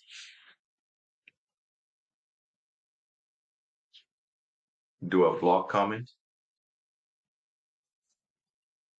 and paste it in there. So these are the steps I'm going to need. Now, already when user logs in, well, take a look at this. This before method instantiates, sets some property, instantiates the Chrome driver, and driver.get, it takes you to that website already. So we don't need to do that anymore because this will automatically start doing it before it runs your test. Therefore, the only thing that I need to do is when user logs in. Notice, second,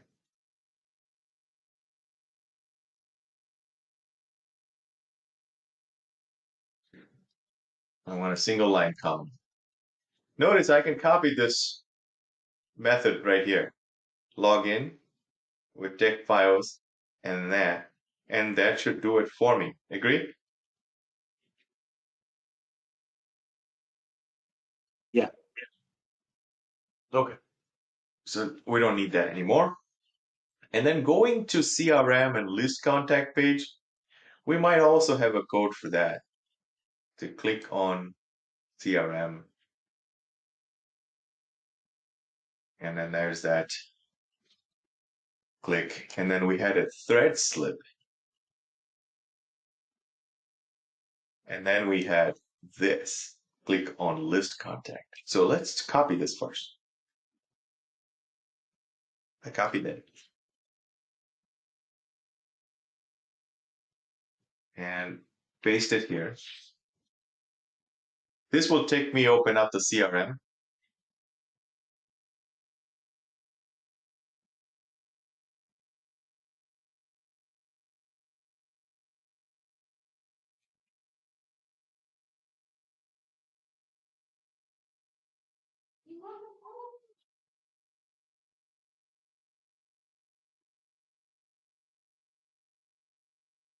will open up the CRM, but it didn't click on list contact yet. That will be another line right here, which is this one. Click on the list contact page. I'm not going to use thread slip this time because I want to show you the problem without a thread slip.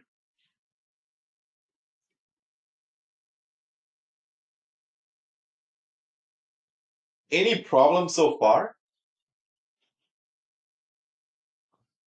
No, on using this? Anybody? Did I lose anybody? No, Okay. no problem. Thank, So, thank you for confirming. Now, notice this list contact right here. To identify that page, we use link text right there.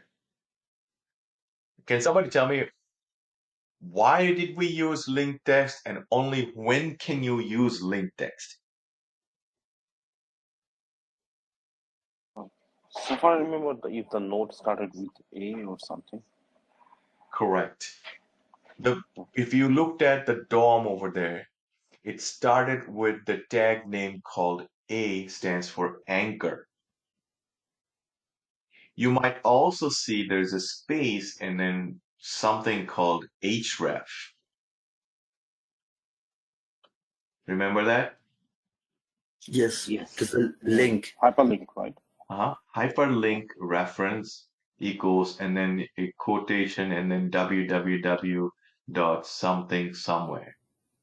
So when we saw that, we were like, oh, even though it doesn't look like a link text, but it is actually a link text. They just didn't change the color. They didn't put color equals blue. But sometimes you might see letters with blue color that indicating to you as a user without any technical knowledge whatsoever that, hey, I'm able to click on it.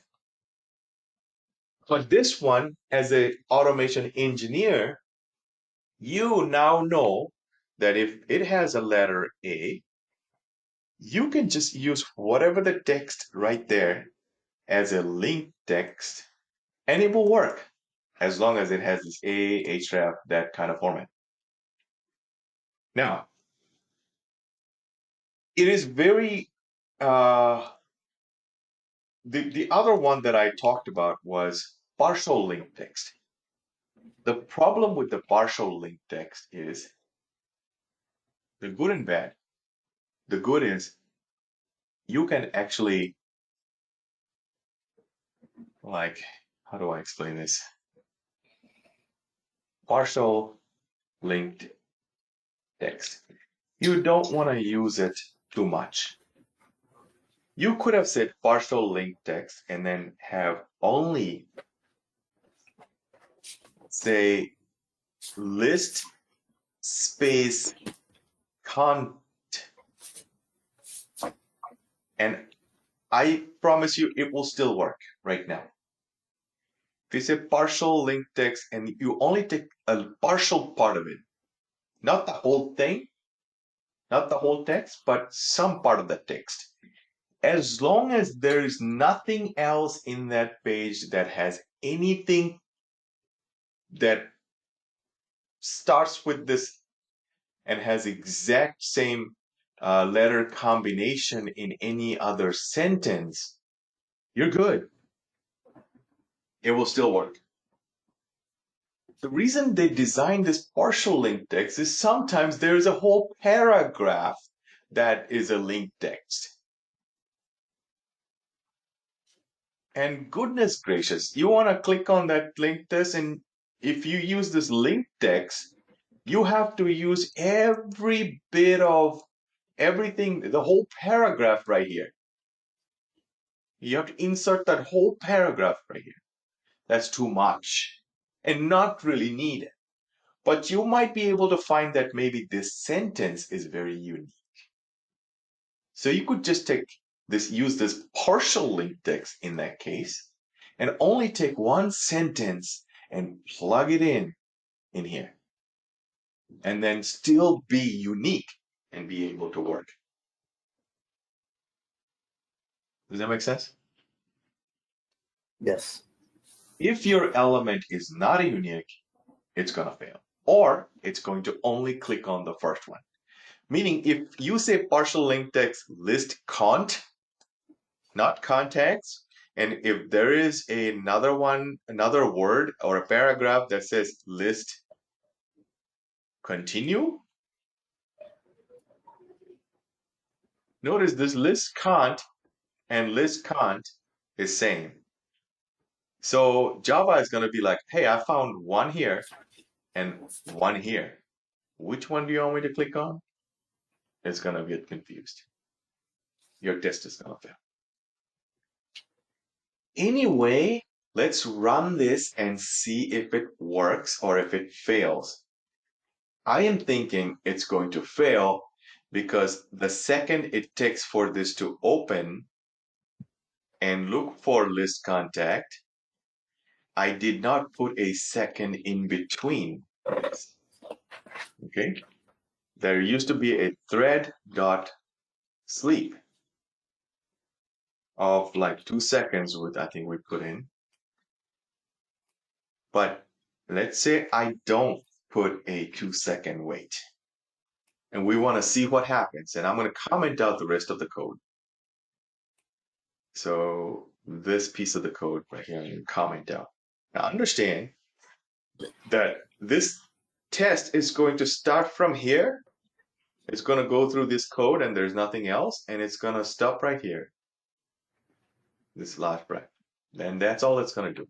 So save it, run it.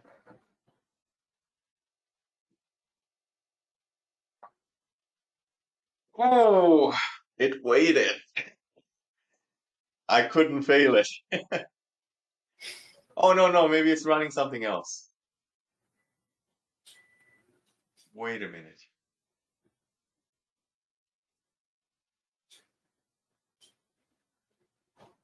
I commented that code. It cannot run it unless, oh, right here. I forgot to comment this. I copied it, but how many tests ran? Oh, look, it did fail. It did fail. It ran two. Watch this. It ran this one and this one. That add and delete a contact, it did fail. And if you look at the reason, there it is, no such element exception. So let's expand that a little bit. Let me rerun it so that other one confused. There we go. Run it. There it is, logged in, went in, fail.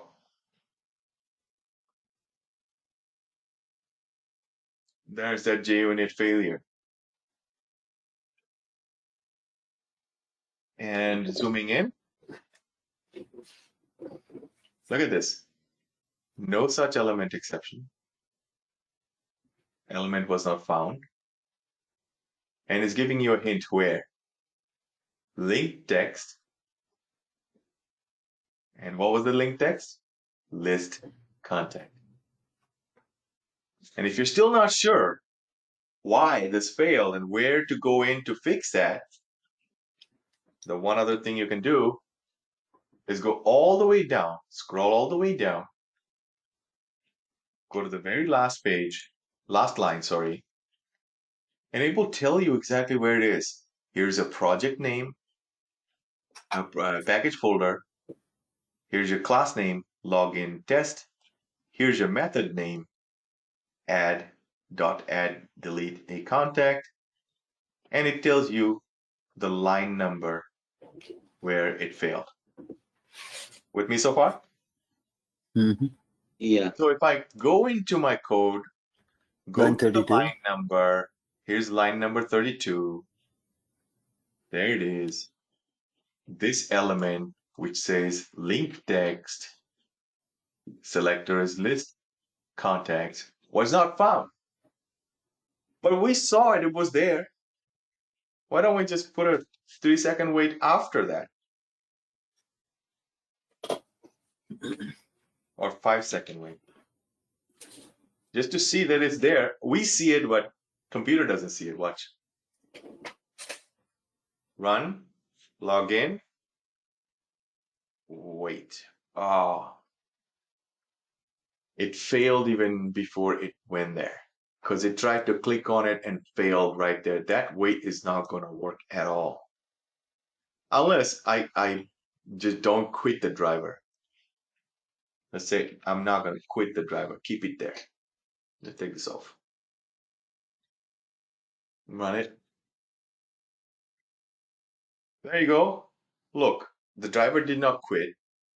I see the list contact, but Java failed because it couldn't find it. There is this timing issue. Now, we know that we can put a 2-second and run it. Now it's going to pass. It clicked on it, went to contact space. It's happy. I close that.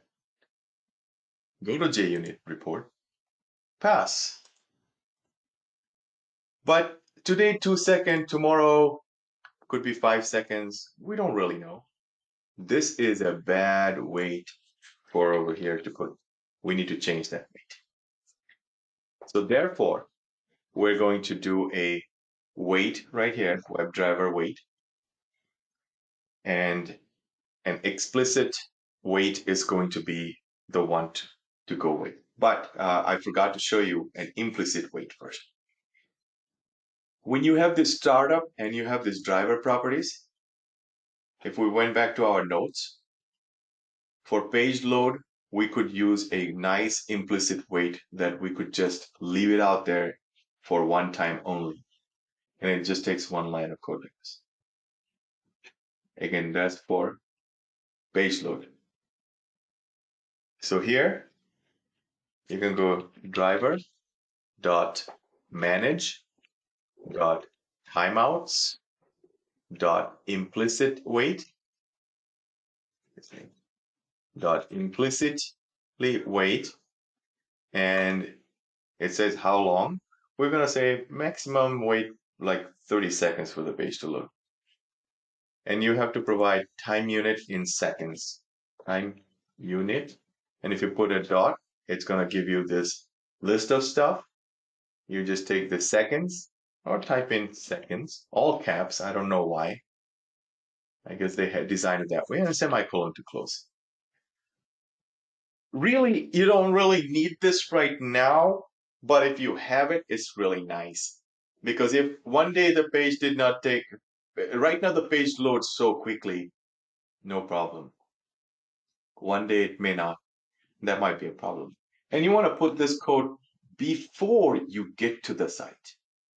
So I'm going to copy this here, cut it out, and paste it right before that. Okay.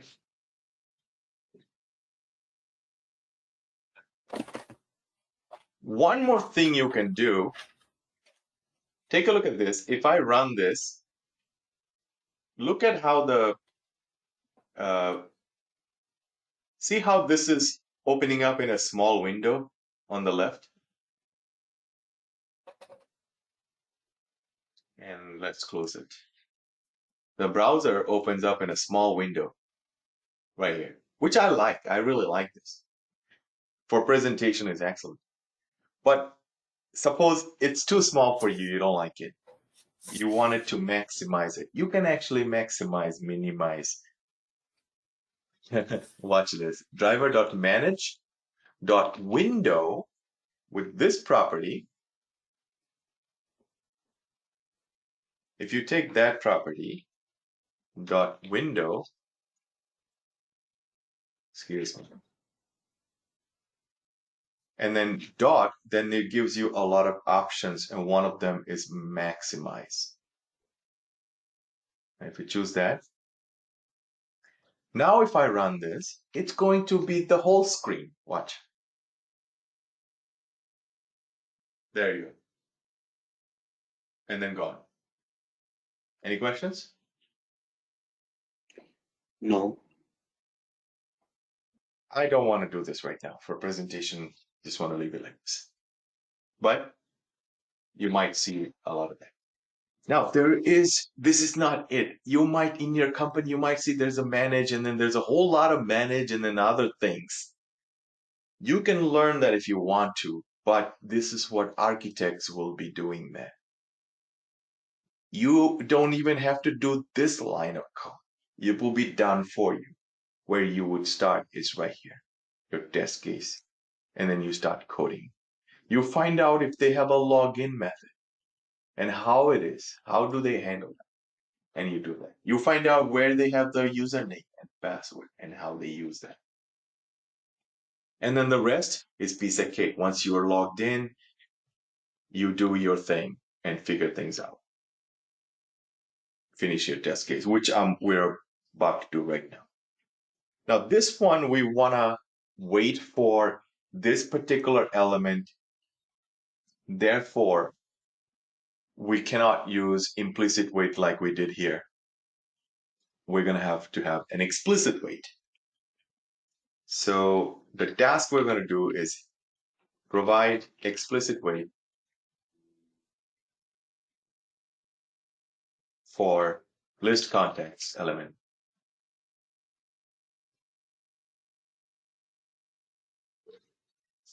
Okay, this element. So the way we do that is WebDriver wait. Wait, this is a particular class. Give it a generic name called wait. New. Same thing, copy that. Open close. You have to pass in two things. One is what's their maximum. I would say max wait 10 seconds because it's a navigation. And you have to pass the driver. Let me take a look at the code first, which one comes first. Or you can import first, it will give you a hint. So import. And if I were to put 10, no, it doesn't give you a hint. You actually really need to know the code. So there is that WebDriver wait. You pass the driver and the max time in seconds. So go in here. You pass the driver first. And the max time in seconds, we're going to put 10 seconds. Doesn't mean it's going to wait 10 seconds. It's just going to wait maximum of 10 seconds. Align everything. That's not it. We have to create a wait with this and then pass this element to it. Only then it's going to be used. So the next line of code is you take this wait dot, you say until expected conditions. Spellings have to be correct. Otherwise, if you put a dot, nothing is going to come up. Visibility of element located. So visibility, look at the list here. There's so many. Visibility of element located, and then there's two things. One is visibility of elements and visibility of elements located by. You want that by, because we're going to provide that by locator.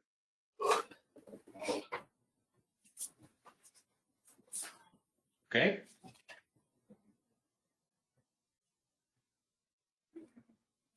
Hey, this is where the element is going to go. Now, I'm just going to do a quick drop down here with this dot right there. If I hit an enter, it's not going to fail anything. You've never seen this yet. The Java still thinks, here's the line, and then here's still the line, and I stop right there with the semicolon. So you're welcome to keep doing this. If I hit another enter here, that won't fail either. Okay? If you press Control Shift F, it will revert it back. But for space's sake, I can put an enter and bring it down here. Now, this is the whole thing. You're going to paste it right here. I take the copy, and instead of that null, paste it.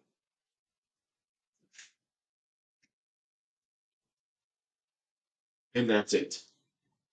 Let's run it. Notice I did not put a thread sleep. I just put a 10-second and nothing. And now it's going to pass without the thread sleep. Run, go in, wait. It's very smart wait. It only waited, if it's a fraction of a second it needed to wait, it waited. And it's gone. Look at this. We ran the test. We finished the test in 3.411 second. What if I had a thread slip versus this? We'll compare that.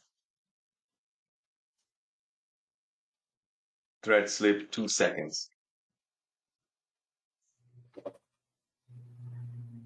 Run it.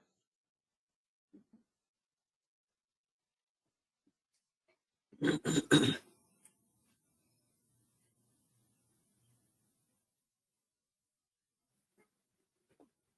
you see a difference? Versus 3.41 second.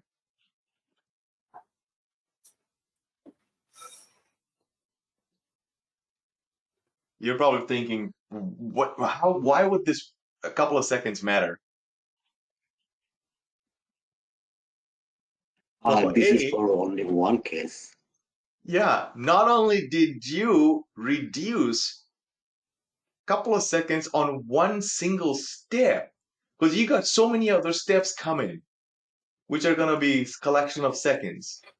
But also, it's so smart that tomorrow, if you had a thread slip of 2 seconds today, tomorrow's server slows down to 15 seconds.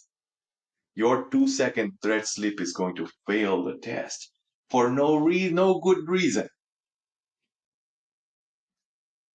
But with your explicit wait, you could design it to maximum of 30 seconds and then it would still be okay to go. But it will be smart enough to say, okay, I found the element in 7 or tomorrow at 8 and tomorrow, day after tomorrow, 9. It will only use what's maximum needed for it. Huge benefit. You must use explicit wait. Thread slip, we're not going to use anymore unless we have to for any reason. Okay? Now, let's simplify this code a little bit. First of all, this is like a lot of junk. Okay? And this is like a lot of junk. Can these be organized in a nice little way? The answer is yes. You can create an element library. We notice that we are using the same element here, here, and then another test case down here, then why should we have a local variable of this element? Why don't we store this element in a global way? And that can be done. And that's how it's done. We call this an element library. So right up here, you can come up here as a global and say private, because you don't want anybody else to access this one, only in this private static. And you could say final, meaning no change allowed. And then you can give it a type. Understand that it's kind of like the same thing. Now, I'm not teaching you anything different. If you were to store a name in a container, how would you do it? Come on, talk to me. String, It depends. Yeah, please. String Go on, what? Radha. a variable name Which is just maybe name one equals to. equals to, and then you would say like Raju, Mhm. right? Yes. Well, you could call this private, and you could make it static that nobody can create an object of the class of this and be able to get it. But they can say login test dot get dot, and then that will name one will show up. What if somebody wants to change that through another class? You can stop it and say final, and no one will be able to change this name Raju to anything else later down the road. Okay? You could do all of that to a variable that we so far created. Well, we're not going to do that to this, but how about we say private, static, final, and the type instead of a string, we give the type called by. Because we're about to store this. Okay? We're going to store all of this junk. This cannot be stored in string. This cannot be stored in int. The type it can be stored, its class itself. You can store it in its class itself. So that's the class we're going to store it in, or the type that we're going to store it in, called by. Understand the string is just a wrapper class we're storing name in. So we can also store it in by and give it a reference variable, same thing. Well, variable has to be more meaningful. So let's say, what are we storing here? The CRM menu. Okay, CRM menu. So I would write CRM menu. Now in industry, typically it's all caps. I don't know why, but whenever you see all caps and this style right here, it's called snake place all caps. CRM underscore menu, and then they finish it off. So first part is element name, and what is it? It's an element locator. If it's a by, you want to say locator, locator. Okay, and then you put an equal to, and then you take all this junk, you copy this, excuse me, just from here to here. Yeah, paste it here, semicolon to close. This is called element library.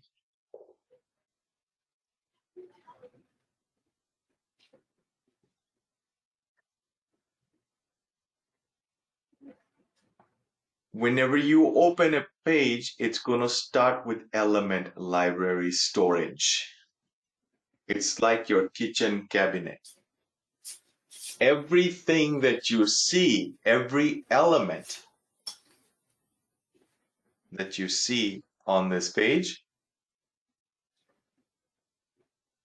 it's going to be in, you need to create a cabinet.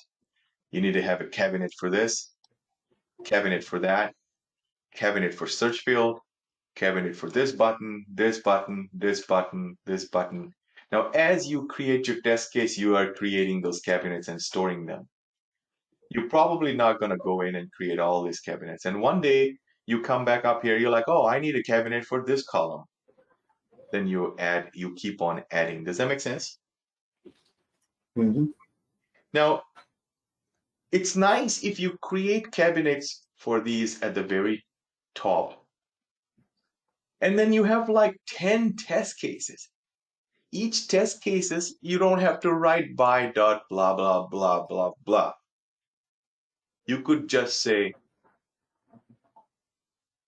search field element, search button, add new contact button, view button, delete button. And then you could keep on just using delete button. And you need to worry about what that button is. The other nice thing is, if one day this X path of this button is broken, you only have to fix that in one place. You only fix it right here. You don't have to fix it down here 100 times that you wrote this. You only fix it here, this whole thing gets fixed, and then you just keep on using this word. No longer this junk. So here's how it works. I am going to copy this code, guys, because you already know what this is. Sorry. I'm going to take this and go down. I'm going to put it down there because this is getting in the way. So I'm going to cut it out and paste it at the very bottom. You know it's working and it will work anyway. So what we're doing here, we have this element library. We got this element called CRM menu locator, and we copied this thing. That means I don't need this anymore here. And I can just take this. And in fact, if you type in CRM, watch this. Come on. Come on. This is why I hate Eclipse. Driver.find elements. Oh, look. Do you see that? As soon as Yeah. I said Cool. driver.find element, it took my cursor right here and it dropped down a menu. Before it didn't have that, but now it has that.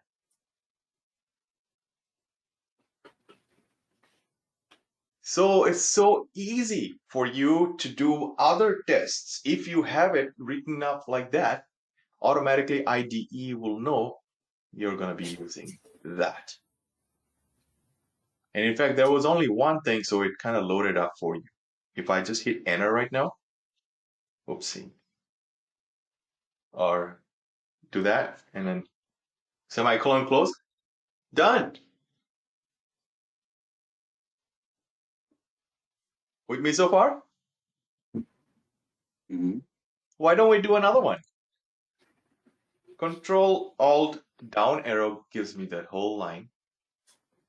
And instead of CRM menu, we're going to do list contact page.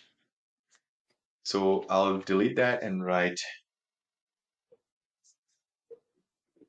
list contacts page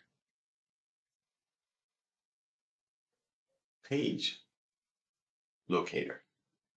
And then take this whole thing. Where was it? Right here.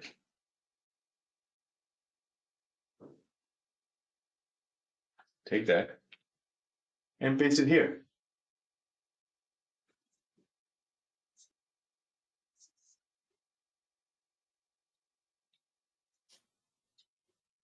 We good so far? That Yeah. means I can just take this list contact locator name, the cabinet name, and we wanted to put a weight right there, so I could just do that right here. And paste it. And when I did driver.find element by.id, I can just paste that, keep on pasting that. So I have a weight that I'm waiting on this element, the same element after I waited with this wait, I have clicked on it with the click button.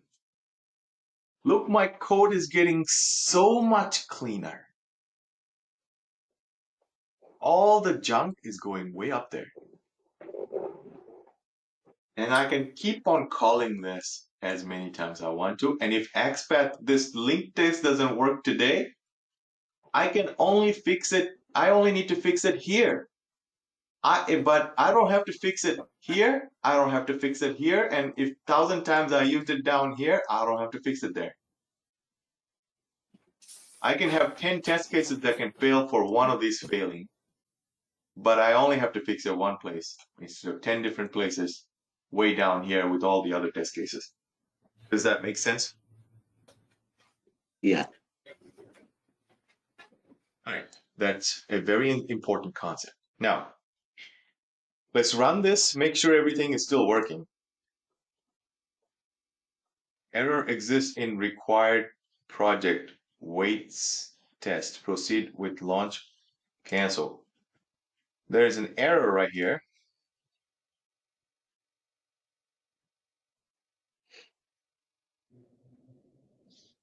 Did I miss something here? I forgot to copy? Yeah.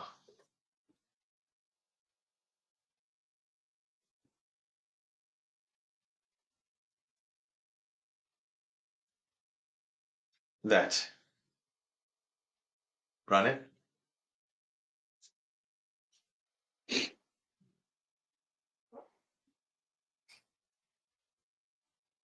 Come on.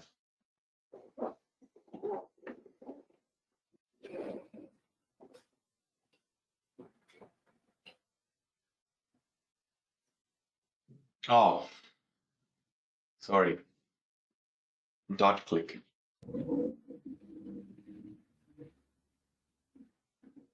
Run it. You put double semicolon. Should be good now. There you go. Passing. We're good. I forgot to, when I copied it from here, I forgot to put the dot click in there. Okay. So it's fine. Any question about this by thing? Yeah. So you put line number 26. It's double semicolon at the end of click. Oh, So I see. Yeah. does it hamper anything or not? At It this doesn't time, do anything, I see. it didn't throw an error, but it's risky. It could someday. Okay. What I'm going to do now is I'm going to clean up some mess. Notice this line right here that I am creating an object of the weight. Is this a local variable to this method or a global variable?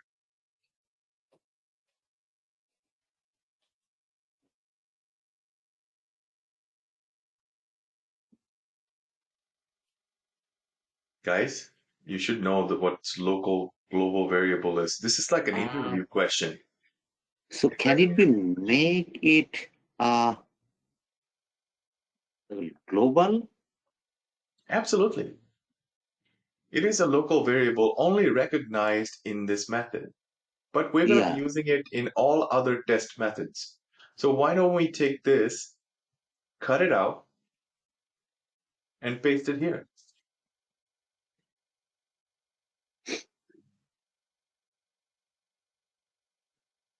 Are we good with that? Yeah. That means you remember this is your step one, line number one. You never have to do it again. You just do it once.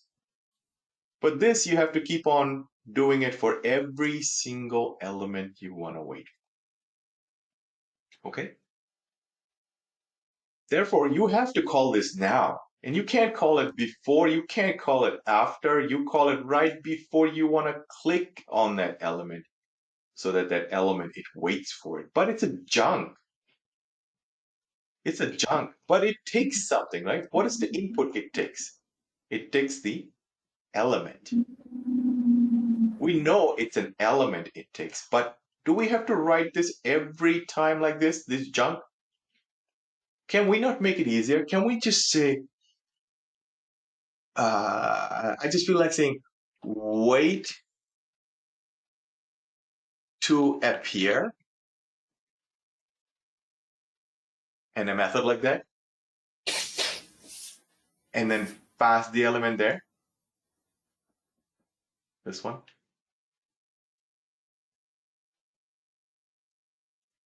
Can I do that?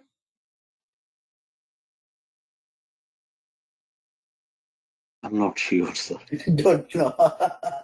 Huh? We don't know. How come you've done like 1 month of Java class? You can do anything. The answer, look, even if you don't know, you should say yes. The answer should be yes. No, that is okay. The class is much complicated to actually find it. If That you is get what. into an interview and interviewer says, would you be able to do this with this code and that code? Your answer, and let's say you have no idea, your answer should be yes. You That can, is and okay. you should say you can do anything with Java. That's what they want to hear from you, okay? Mhm. If you say no, and there's a 50-50 chance that you are able to do that, but you said no, man, that's bad. You fail.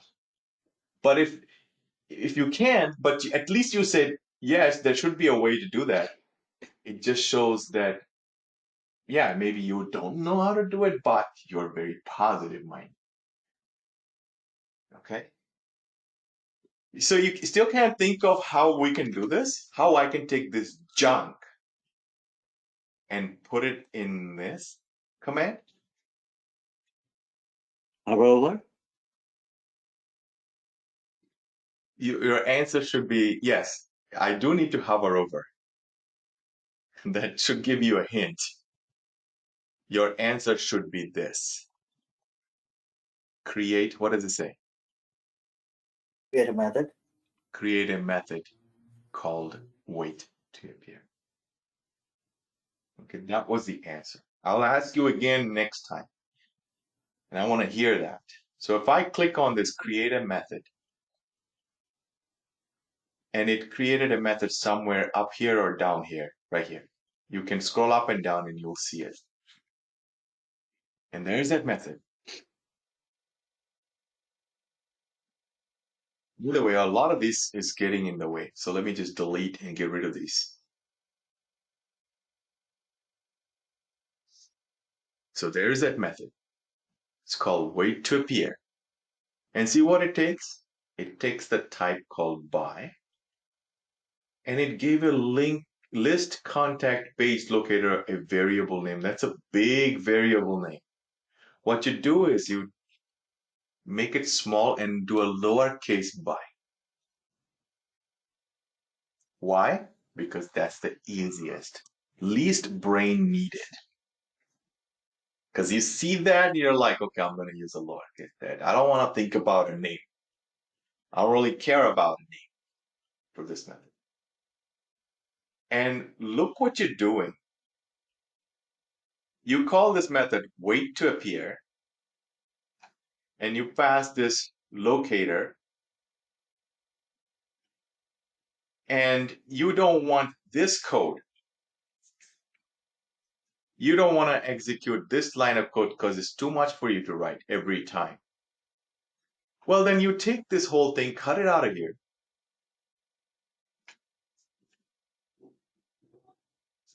and you go inside that method, paste it in the belly of that method. Can somebody tell me what I need to change here though?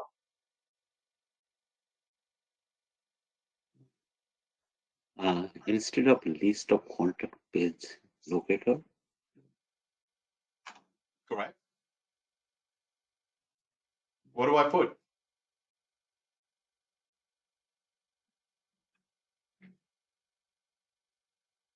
can you see how?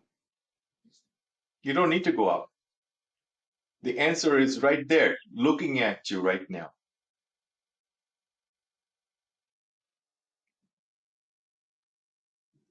The reason you don't know the answer because you have not had enough practice. Maybe some of the homeworks you did not do well.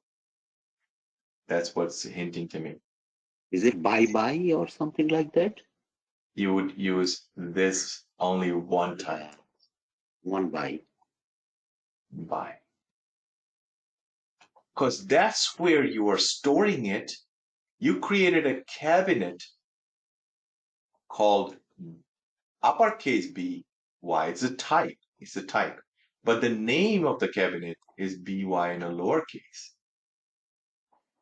And inside you stored that by dot find element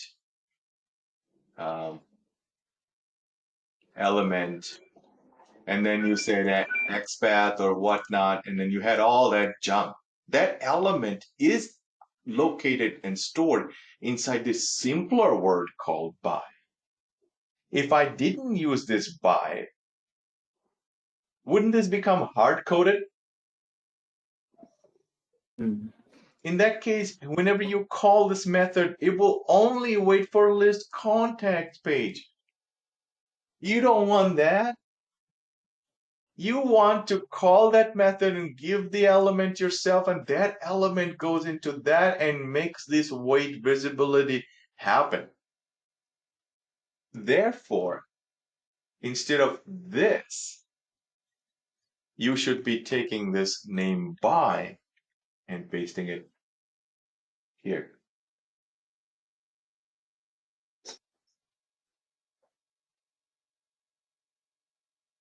Now what happens is when you call this method called wait to appear, and then you pass that element locator, immediately it jumps to this method that gets stored in this, that gets passed in here.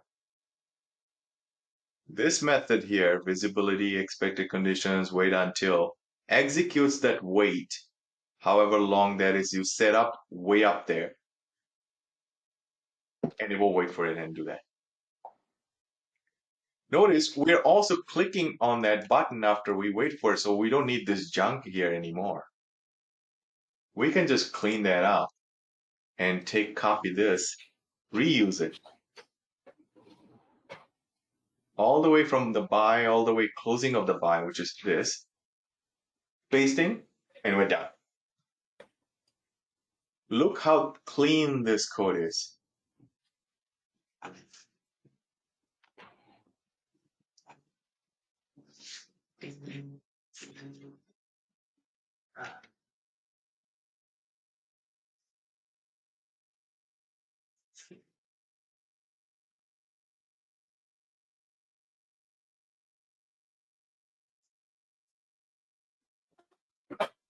Save it, run it. What happened?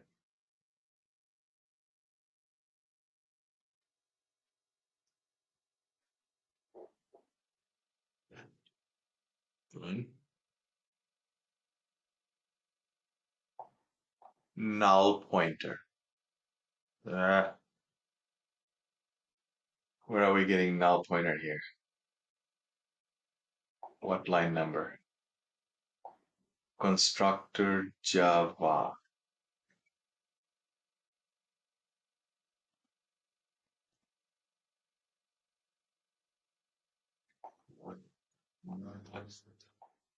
This is not supposed to happen.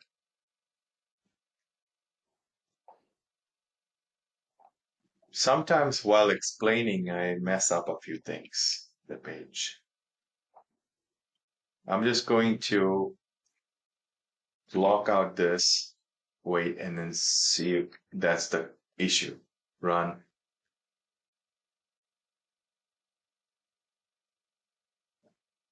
Null pointer exception. reflection constructor, WebDriver. Look at this. It's giving me a hint here. I made a mistake somewhere in WebDriver. Wait. Login test Java line 16.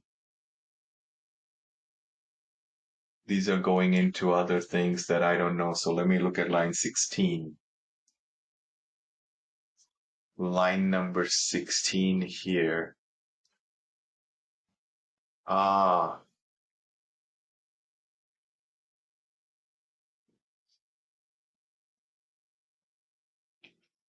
I know what it is.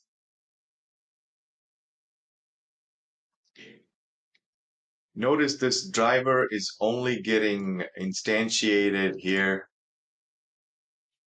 and it doesn't really know where this is coming from.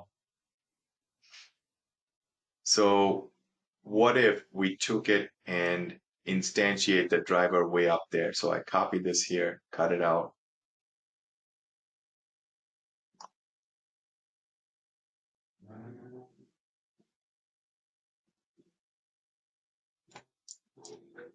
Let's look at another method in JUnit. JUnit annotations.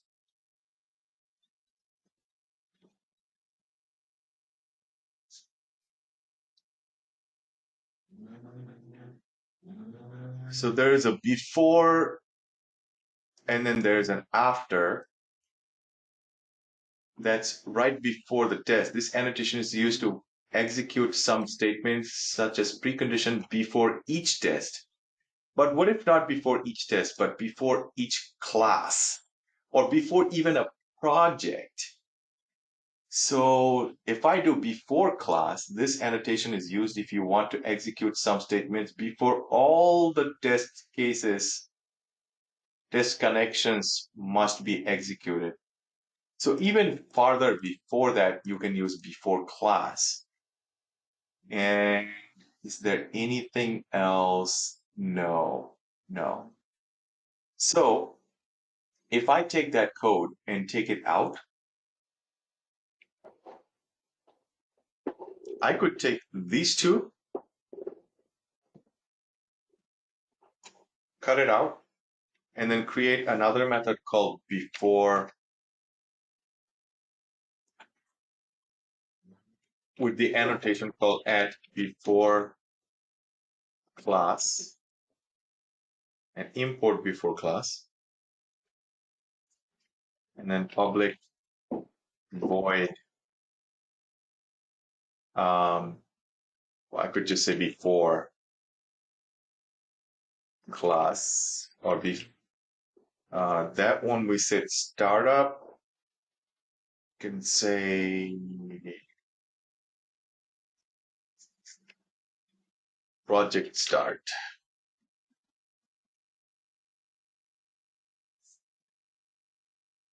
And inside the project start, we paste it there.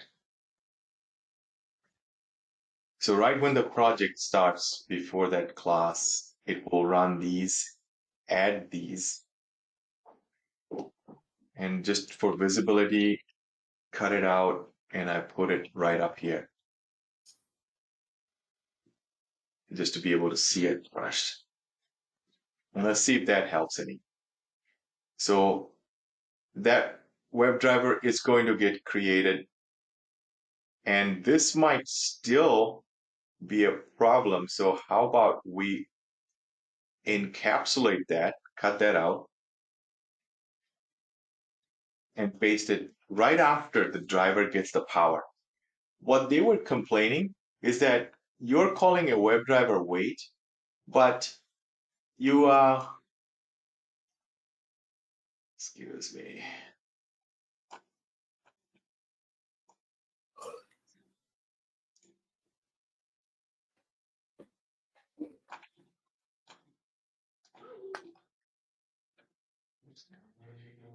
The complaint was, come on, let me write on it. that we're getting a null pointer because we don't know what this driver is. There's nothing in it. It's just a word. It wasn't finding the priority that this needs to be first and then it's going to do that. So I had this way up here and the driver was getting instantiated later and it was giving me a lot of pointers. So let's see if we can fix this right now. Bad thing I wasted a lot of your time. Good thing you saw how I fixed something. Save it, run it.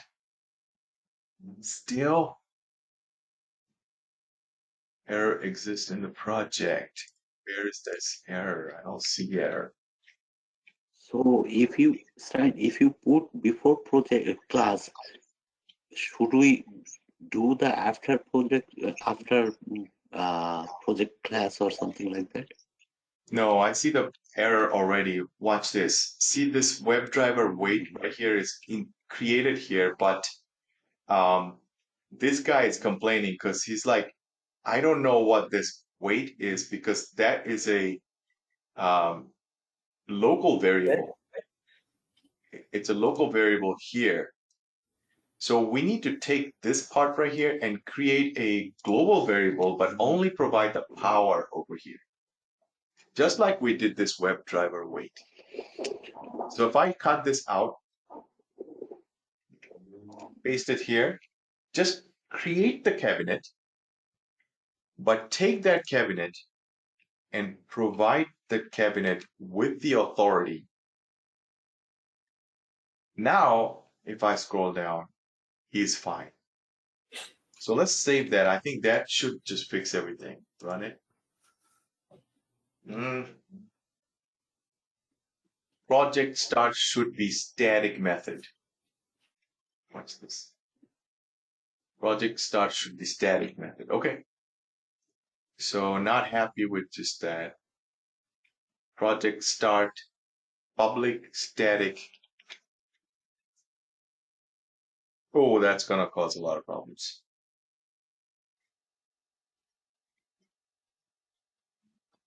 I'm gonna revert back all of this into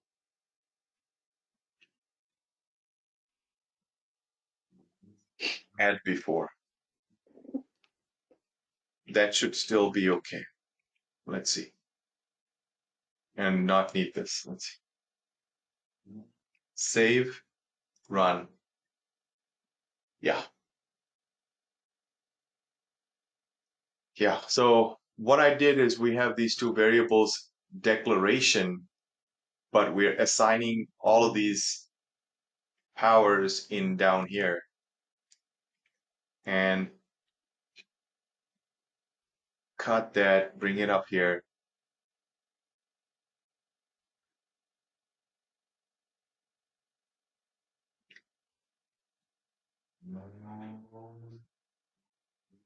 So declaration here, provided the properties here, and element library stack is going to be up here. This is the sequence, and then all the methods are going to be down here.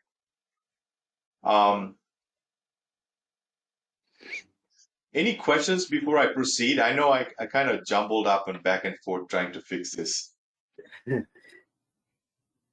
We need to have a lot of practice. We need to study it ourselves. Then actually we can identify if there we have any problem. Exactly. Absolutely, absolutely. And I'll copy this to you so you can kind of look at it. And it's not very difficult to fix this as you kind of look at the errors and kind of reason to yourself, and you'll be able to understand the whole thing. But we just made our life so much easier now. Now we can. There was one more thing I wanted to give it to you, which is called web element. I know I'm going to throw you off, so we're not gonna use web element, which is another thing that you can stack under, but let's leave that for another class. Let's finish up the test case. Now, we got this click on add contact button. So we're going to write a code for that. And we have this driver dot find element. And here it found two of these, but instead of by dot, yeah, I'll just do the by. And let's see what that element looks like.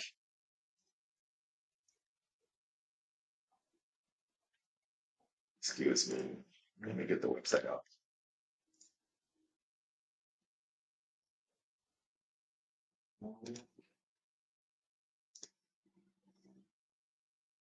We went to list contacts page. We're going to click on add contacts. So right click, inspect.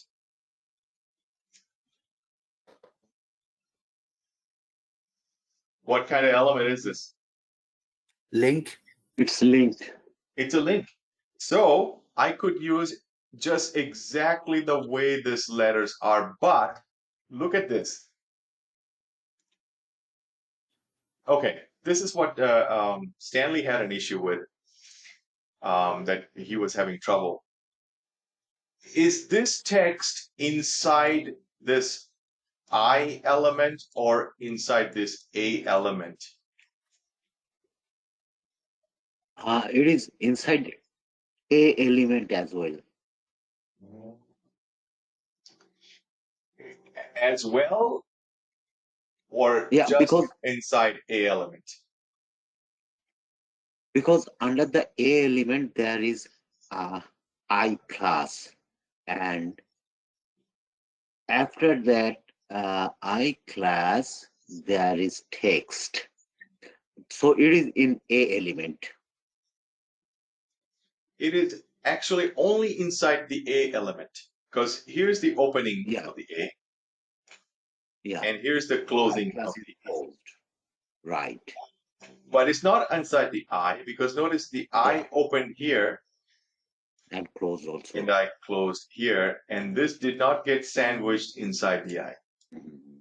Yeah. Mhm. Therefore, Right. it It's is only still, inside the A element.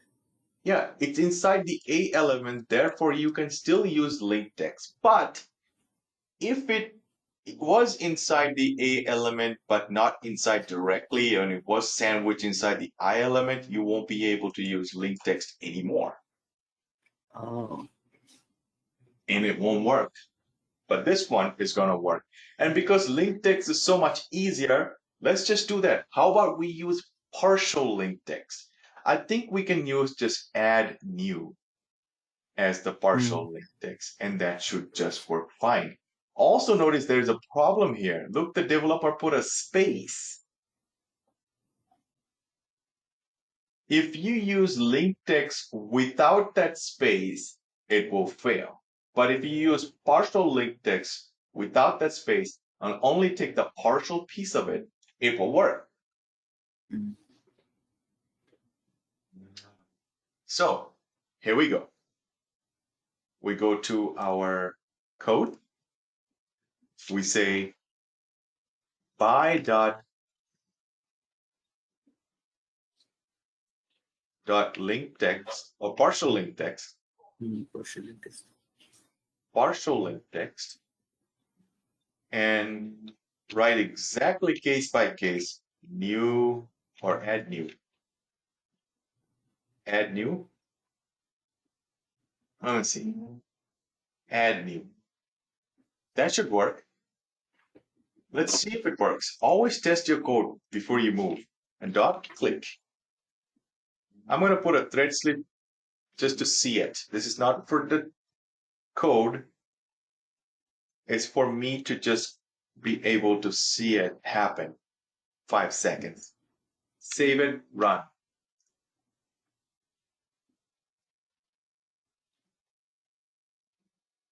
Did it happen? Yeah. It did. It took me to that form.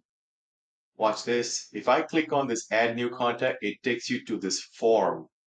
And I was looking at that form. So it's fine. Now I can again clean this up again. I think I kind of threw you off today with this. It was a little too much for you. Do you want me to continue saving this into the library or just do it like that for now? For now, please do it, and then Okay. later on we can go. Yeah, I really jumped the gun on this part. I needed you guys to marinate things a little bit more. All right, don't need the slip anymore. Next thing is fill in the add contact form. So in this fill in the add contact form, we're in there right now, and we're going to put in this thing.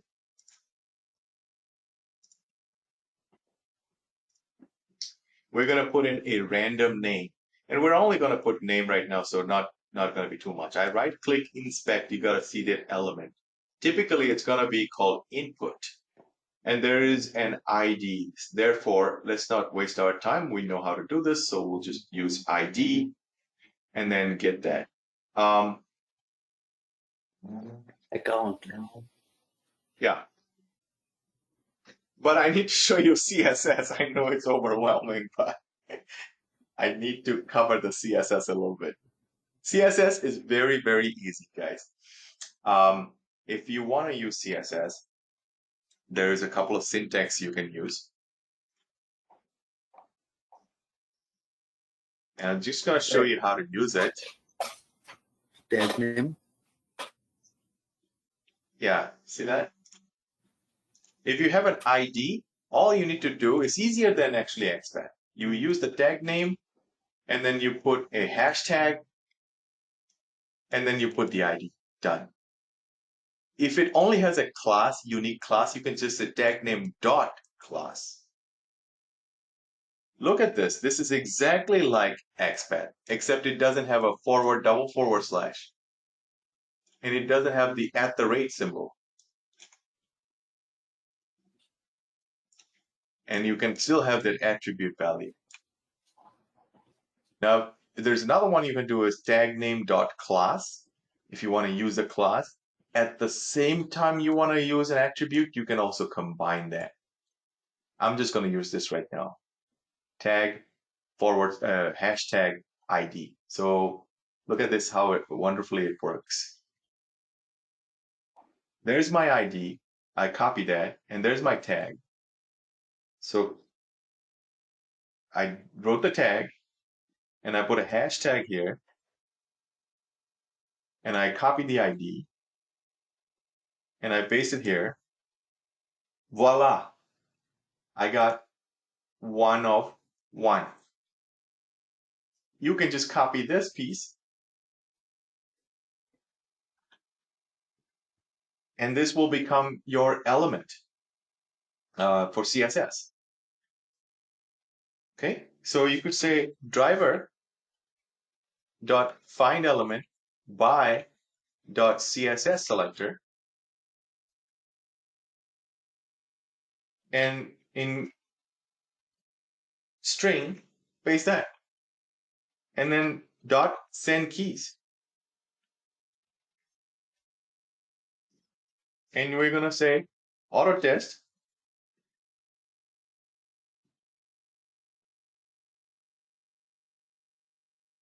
six, seven, eight. Are we good so far?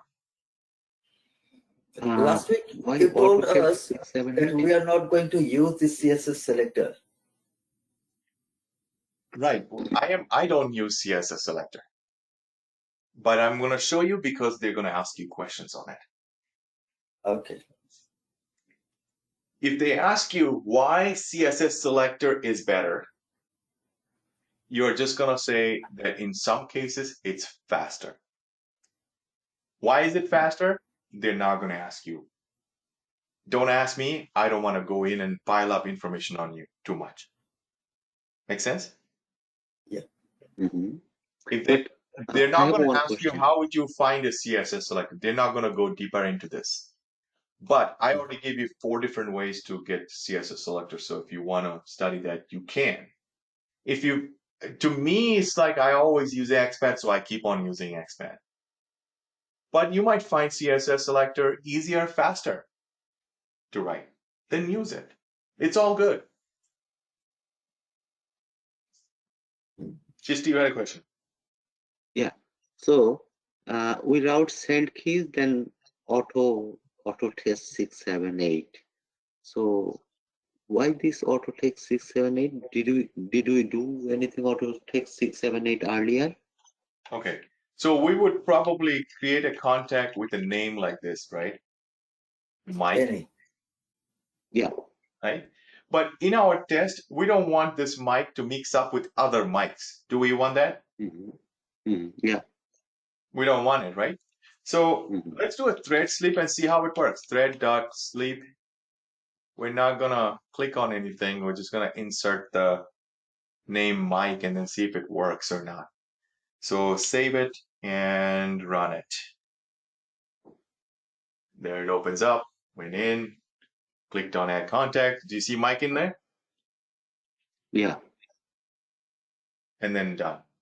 But what if this mic gets mixed up with other mics, right? We don't want it. How about this? How about we create a local variable called string name and we put mic and we slaps a unique number on the back of this mic. Wouldn't that be nice? Yeah, I got it. Got it. Because earlier we used Autotext 678 to log in the page Yeah. as a So user. how about we put a new number, like a unique number? Now, for you to do a unique number, you can use a class called random. And if you have to create a class, new class here, and you can do this like this, random. So create an object of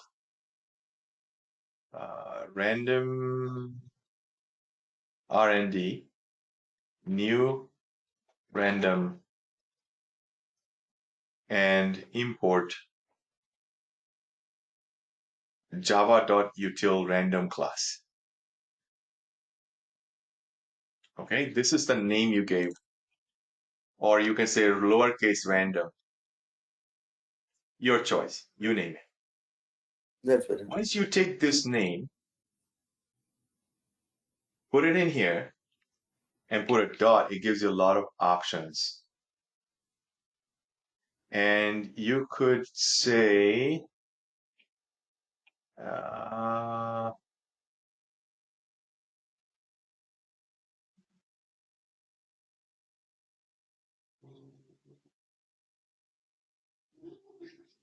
next int, oh, this one.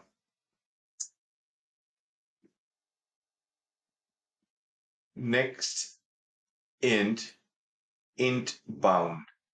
Int bound is like how big of the int is going to be. And the next int is going to just randomly pick an integer within that limit.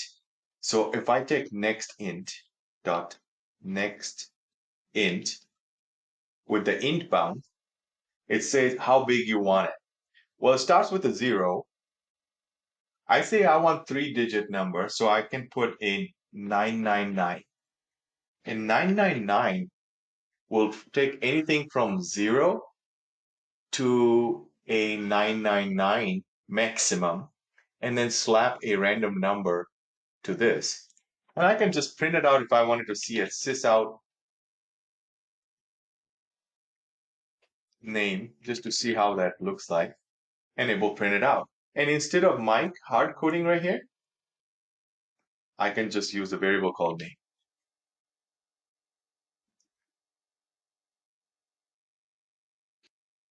Question? No.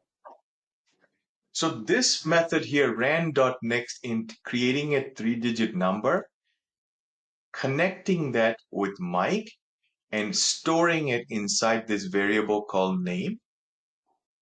That name is getting printed out. That name is also being sent keys to that CSS selector input field that we found. So let's see it. To see and run.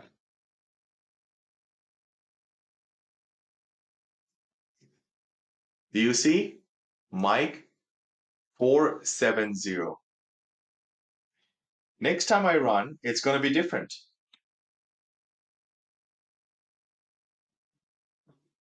Look at that. Mike 5310. I also printed it out so it tells you in the console what it was. Now, I'm ready to hit the click on the submit button.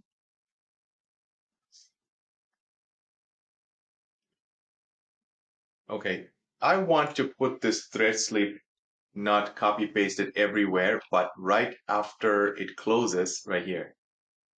Don't quit right away. Maybe quit after 7 seconds. And add throws declaration. So it will wait 7 seconds before it pastes. Now go back up here. This time we're going to go really fast. Here's the submit button. Inspect. We'll do a quick XPath. You can shout out the answer. What will be the XPath of this button?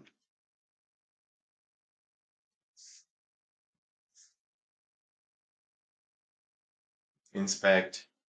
And we see the button called submit. Type Type. submit. Yeah, I copied the whole thing. Put an @ symbol. Paste it here. When you paste it here, take off those double quotes with a single quote.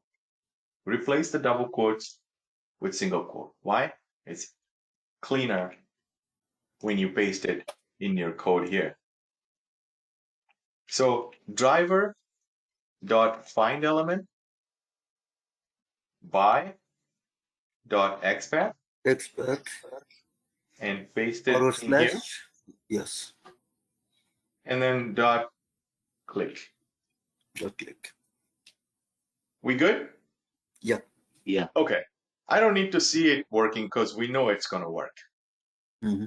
We go into the next thing is right here. After I hit and submit, let's say Mike 1, 2, 3, and hit submit, we have to wait for this Mike 1, 2, 3 to show up. Or I like it even better here. This is a better to catch. So I'm going to put a wait right here. I'm going to inspect and look at this H5. Let's find this code right here.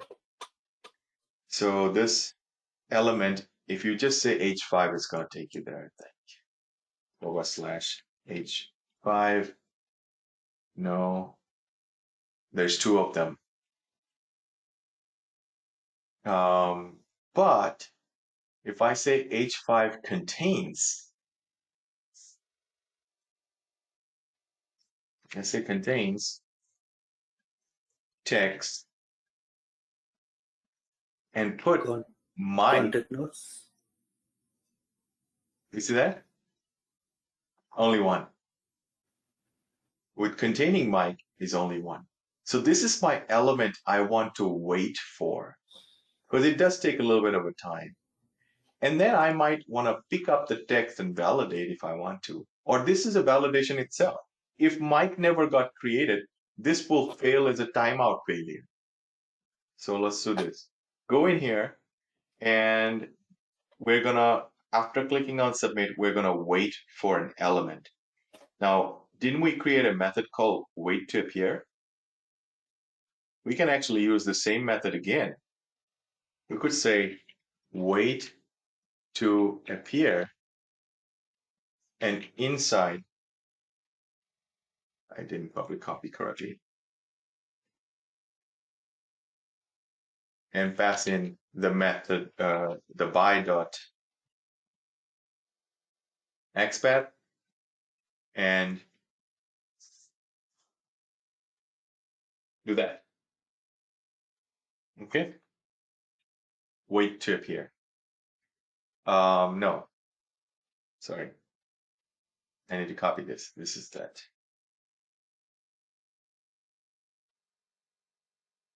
By.xpath, and that's the xpath of that element. It's only gonna contain check for mic. It's not gonna check for all this random number. But if you want to, if I want to check this whole random thing, can I replace this mic with this name right there? Whatever is inside that name? Mm-hmm. Absolutely. Absolutely. Yes. Okay. So let's take this mic cut it out of there and put whatever the name that field is in here. The way to do that is to highlight, delete, and always press and hold the shift button and then quote plus plus quote. And you go inside the plus and then write in the word name. It's giving me an error because it accidentally put an extra quote in here. And now this name gets inside that XPath, whatever that is, and it's going to wait for it. And if it passes, it's automatic validation for you that it waited, passed, and it got it. And it worked. So let's run this and see how that goes. But why those two quotations, single quotation and double quotation? So single Yes. quotation, good question. Single quotation is for that XPath. Mm-hmm. And the double quotation because I added another little string with a variable. It's only going to hold that variable. That means, think it this way. You got a string start right here and string end right here. So this is part of the XPath. And then you got a string start here, string end there, part of an XPath. But inside, wherever that value is to go, that value is coming out of somewhere else. That's why we have this plus right there and plus right there.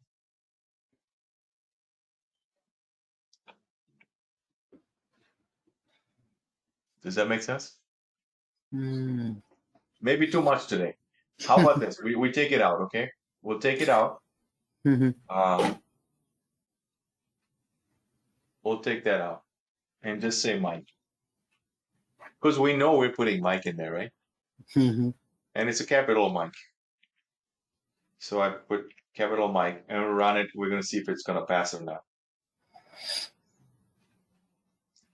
There's that went in, put Mike 9 something. It did not click on submit button. It failed. If I look at it, it failed. Here's another exception. It's called element click intercepted. That means maybe I was moving my mouse too much. And that's why Oh, I we see. got this element intercepted. So I need to pause myself. So I'm going to stay put, run it.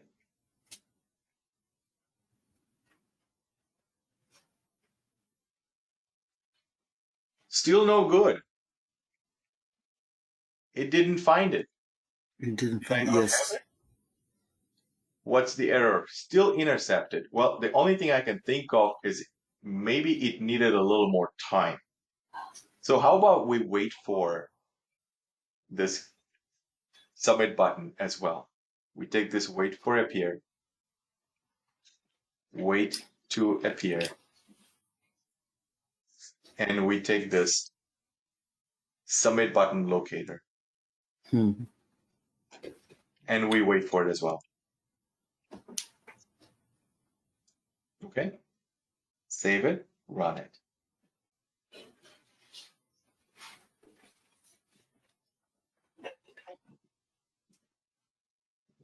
No. It's not working. Where did it go? Element click intercepted line 54 is unable to click right here. So we're gonna try to see if we can put a thread slip here. Maybe this is not working. I'm just gonna pause it for now. Go to sleep. 2 seconds. Mm-hmm. Just to test it out. Okay. Or we may have to mess around with this. This whole thing could be a problem. It's not Maybe. a problem of the weight.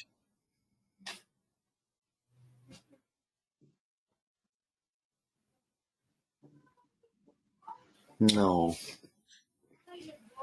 It's not working.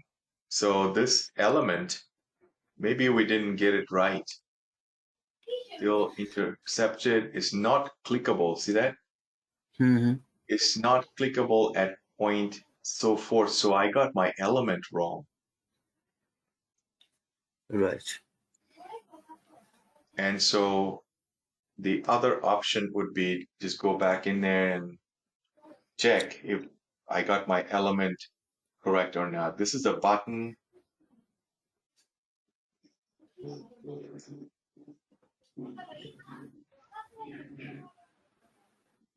Maybe we need to do ID submit. Mhm. So instead of expat, I'm going to use ID. Go in here, change this parse, buy.id, and paste the ID here. Is that good? Yep. Let's try. Let's try. If it passes, then we're going to change the thread sleep to a better ID. Oh, look, it worked. Yes. Now it's going to Yes. wait Now it for works. the mic. Contains mic, waited 5 seconds. And we got a green bar. That means it found the mic. And that means we don't need this thread sleep anymore. Mm-hmm. It was my element that was a problem, not the weight. And I can put this weight, dynamic weight right here. Run it again.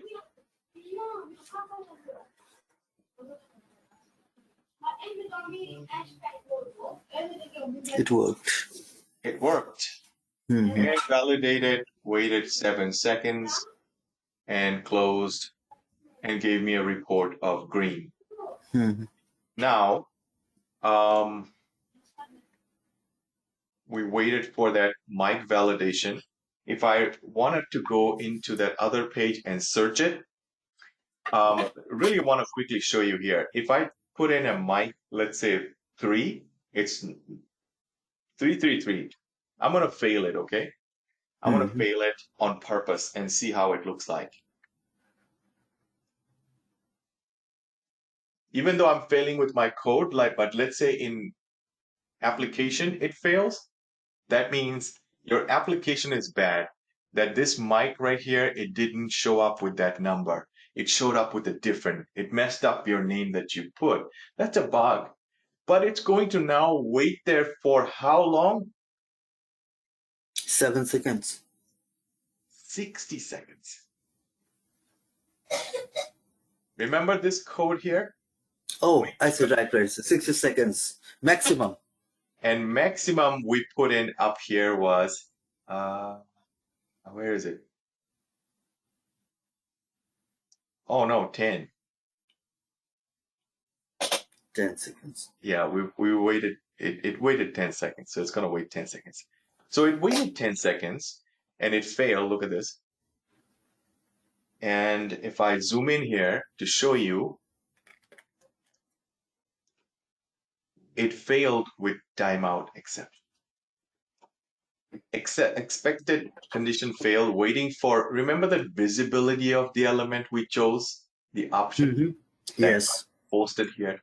And look, it tells you which XPath it was waiting for, and that's where I put that mic 333. It couldn't find It 333. didn't find it. Oh. It didn't find it. And look how many seconds it tried. 10 seconds. 10 seconds. If you change that WebDriver here to 12 tomorrow, seconds. 12 seconds, it will wait that 12 seconds. 12 seconds or 60 seconds whenever that you need it. Mm-hmm. Okay? Yes. I'm going to copy this to you, and the next step was to go into this list contacts Mm-hmm. and then search for those customers that I just created with Mike. These are all I created right now. And then hit the delete button and delete it all out. There's nothing more for me to teach you here. It's just going to be another 30 minutes of work that I would have to do to show you, which would be the exact same thing. Type it in here, send keys, hit the search button, and then hit the delete button, which Mm-hmm. you can now do it as well. let me copy this code. How about you guys extend that Okay. and finish this test case and show me tomorrow what you have done? Sounds good? Yes, sounds good. Let I'll me just, try to do it today. I don't know actually whether I can do it today or that's not. okay. That's okay. But I'll try. Surely I'll try. Absolutely. So I'll leave it up to here. I'm going to copy this entire Yes. class. Remember, you create this class called whatever name you want to give it, and then paste the whole thing in there, and it will Yes. get I you already started. created one and I will paste the total codes, all the codes over there. Yeah. So let me do that and then call it a day. I'll see you tomorrow, guys. Sure. There, you can copy it from there now.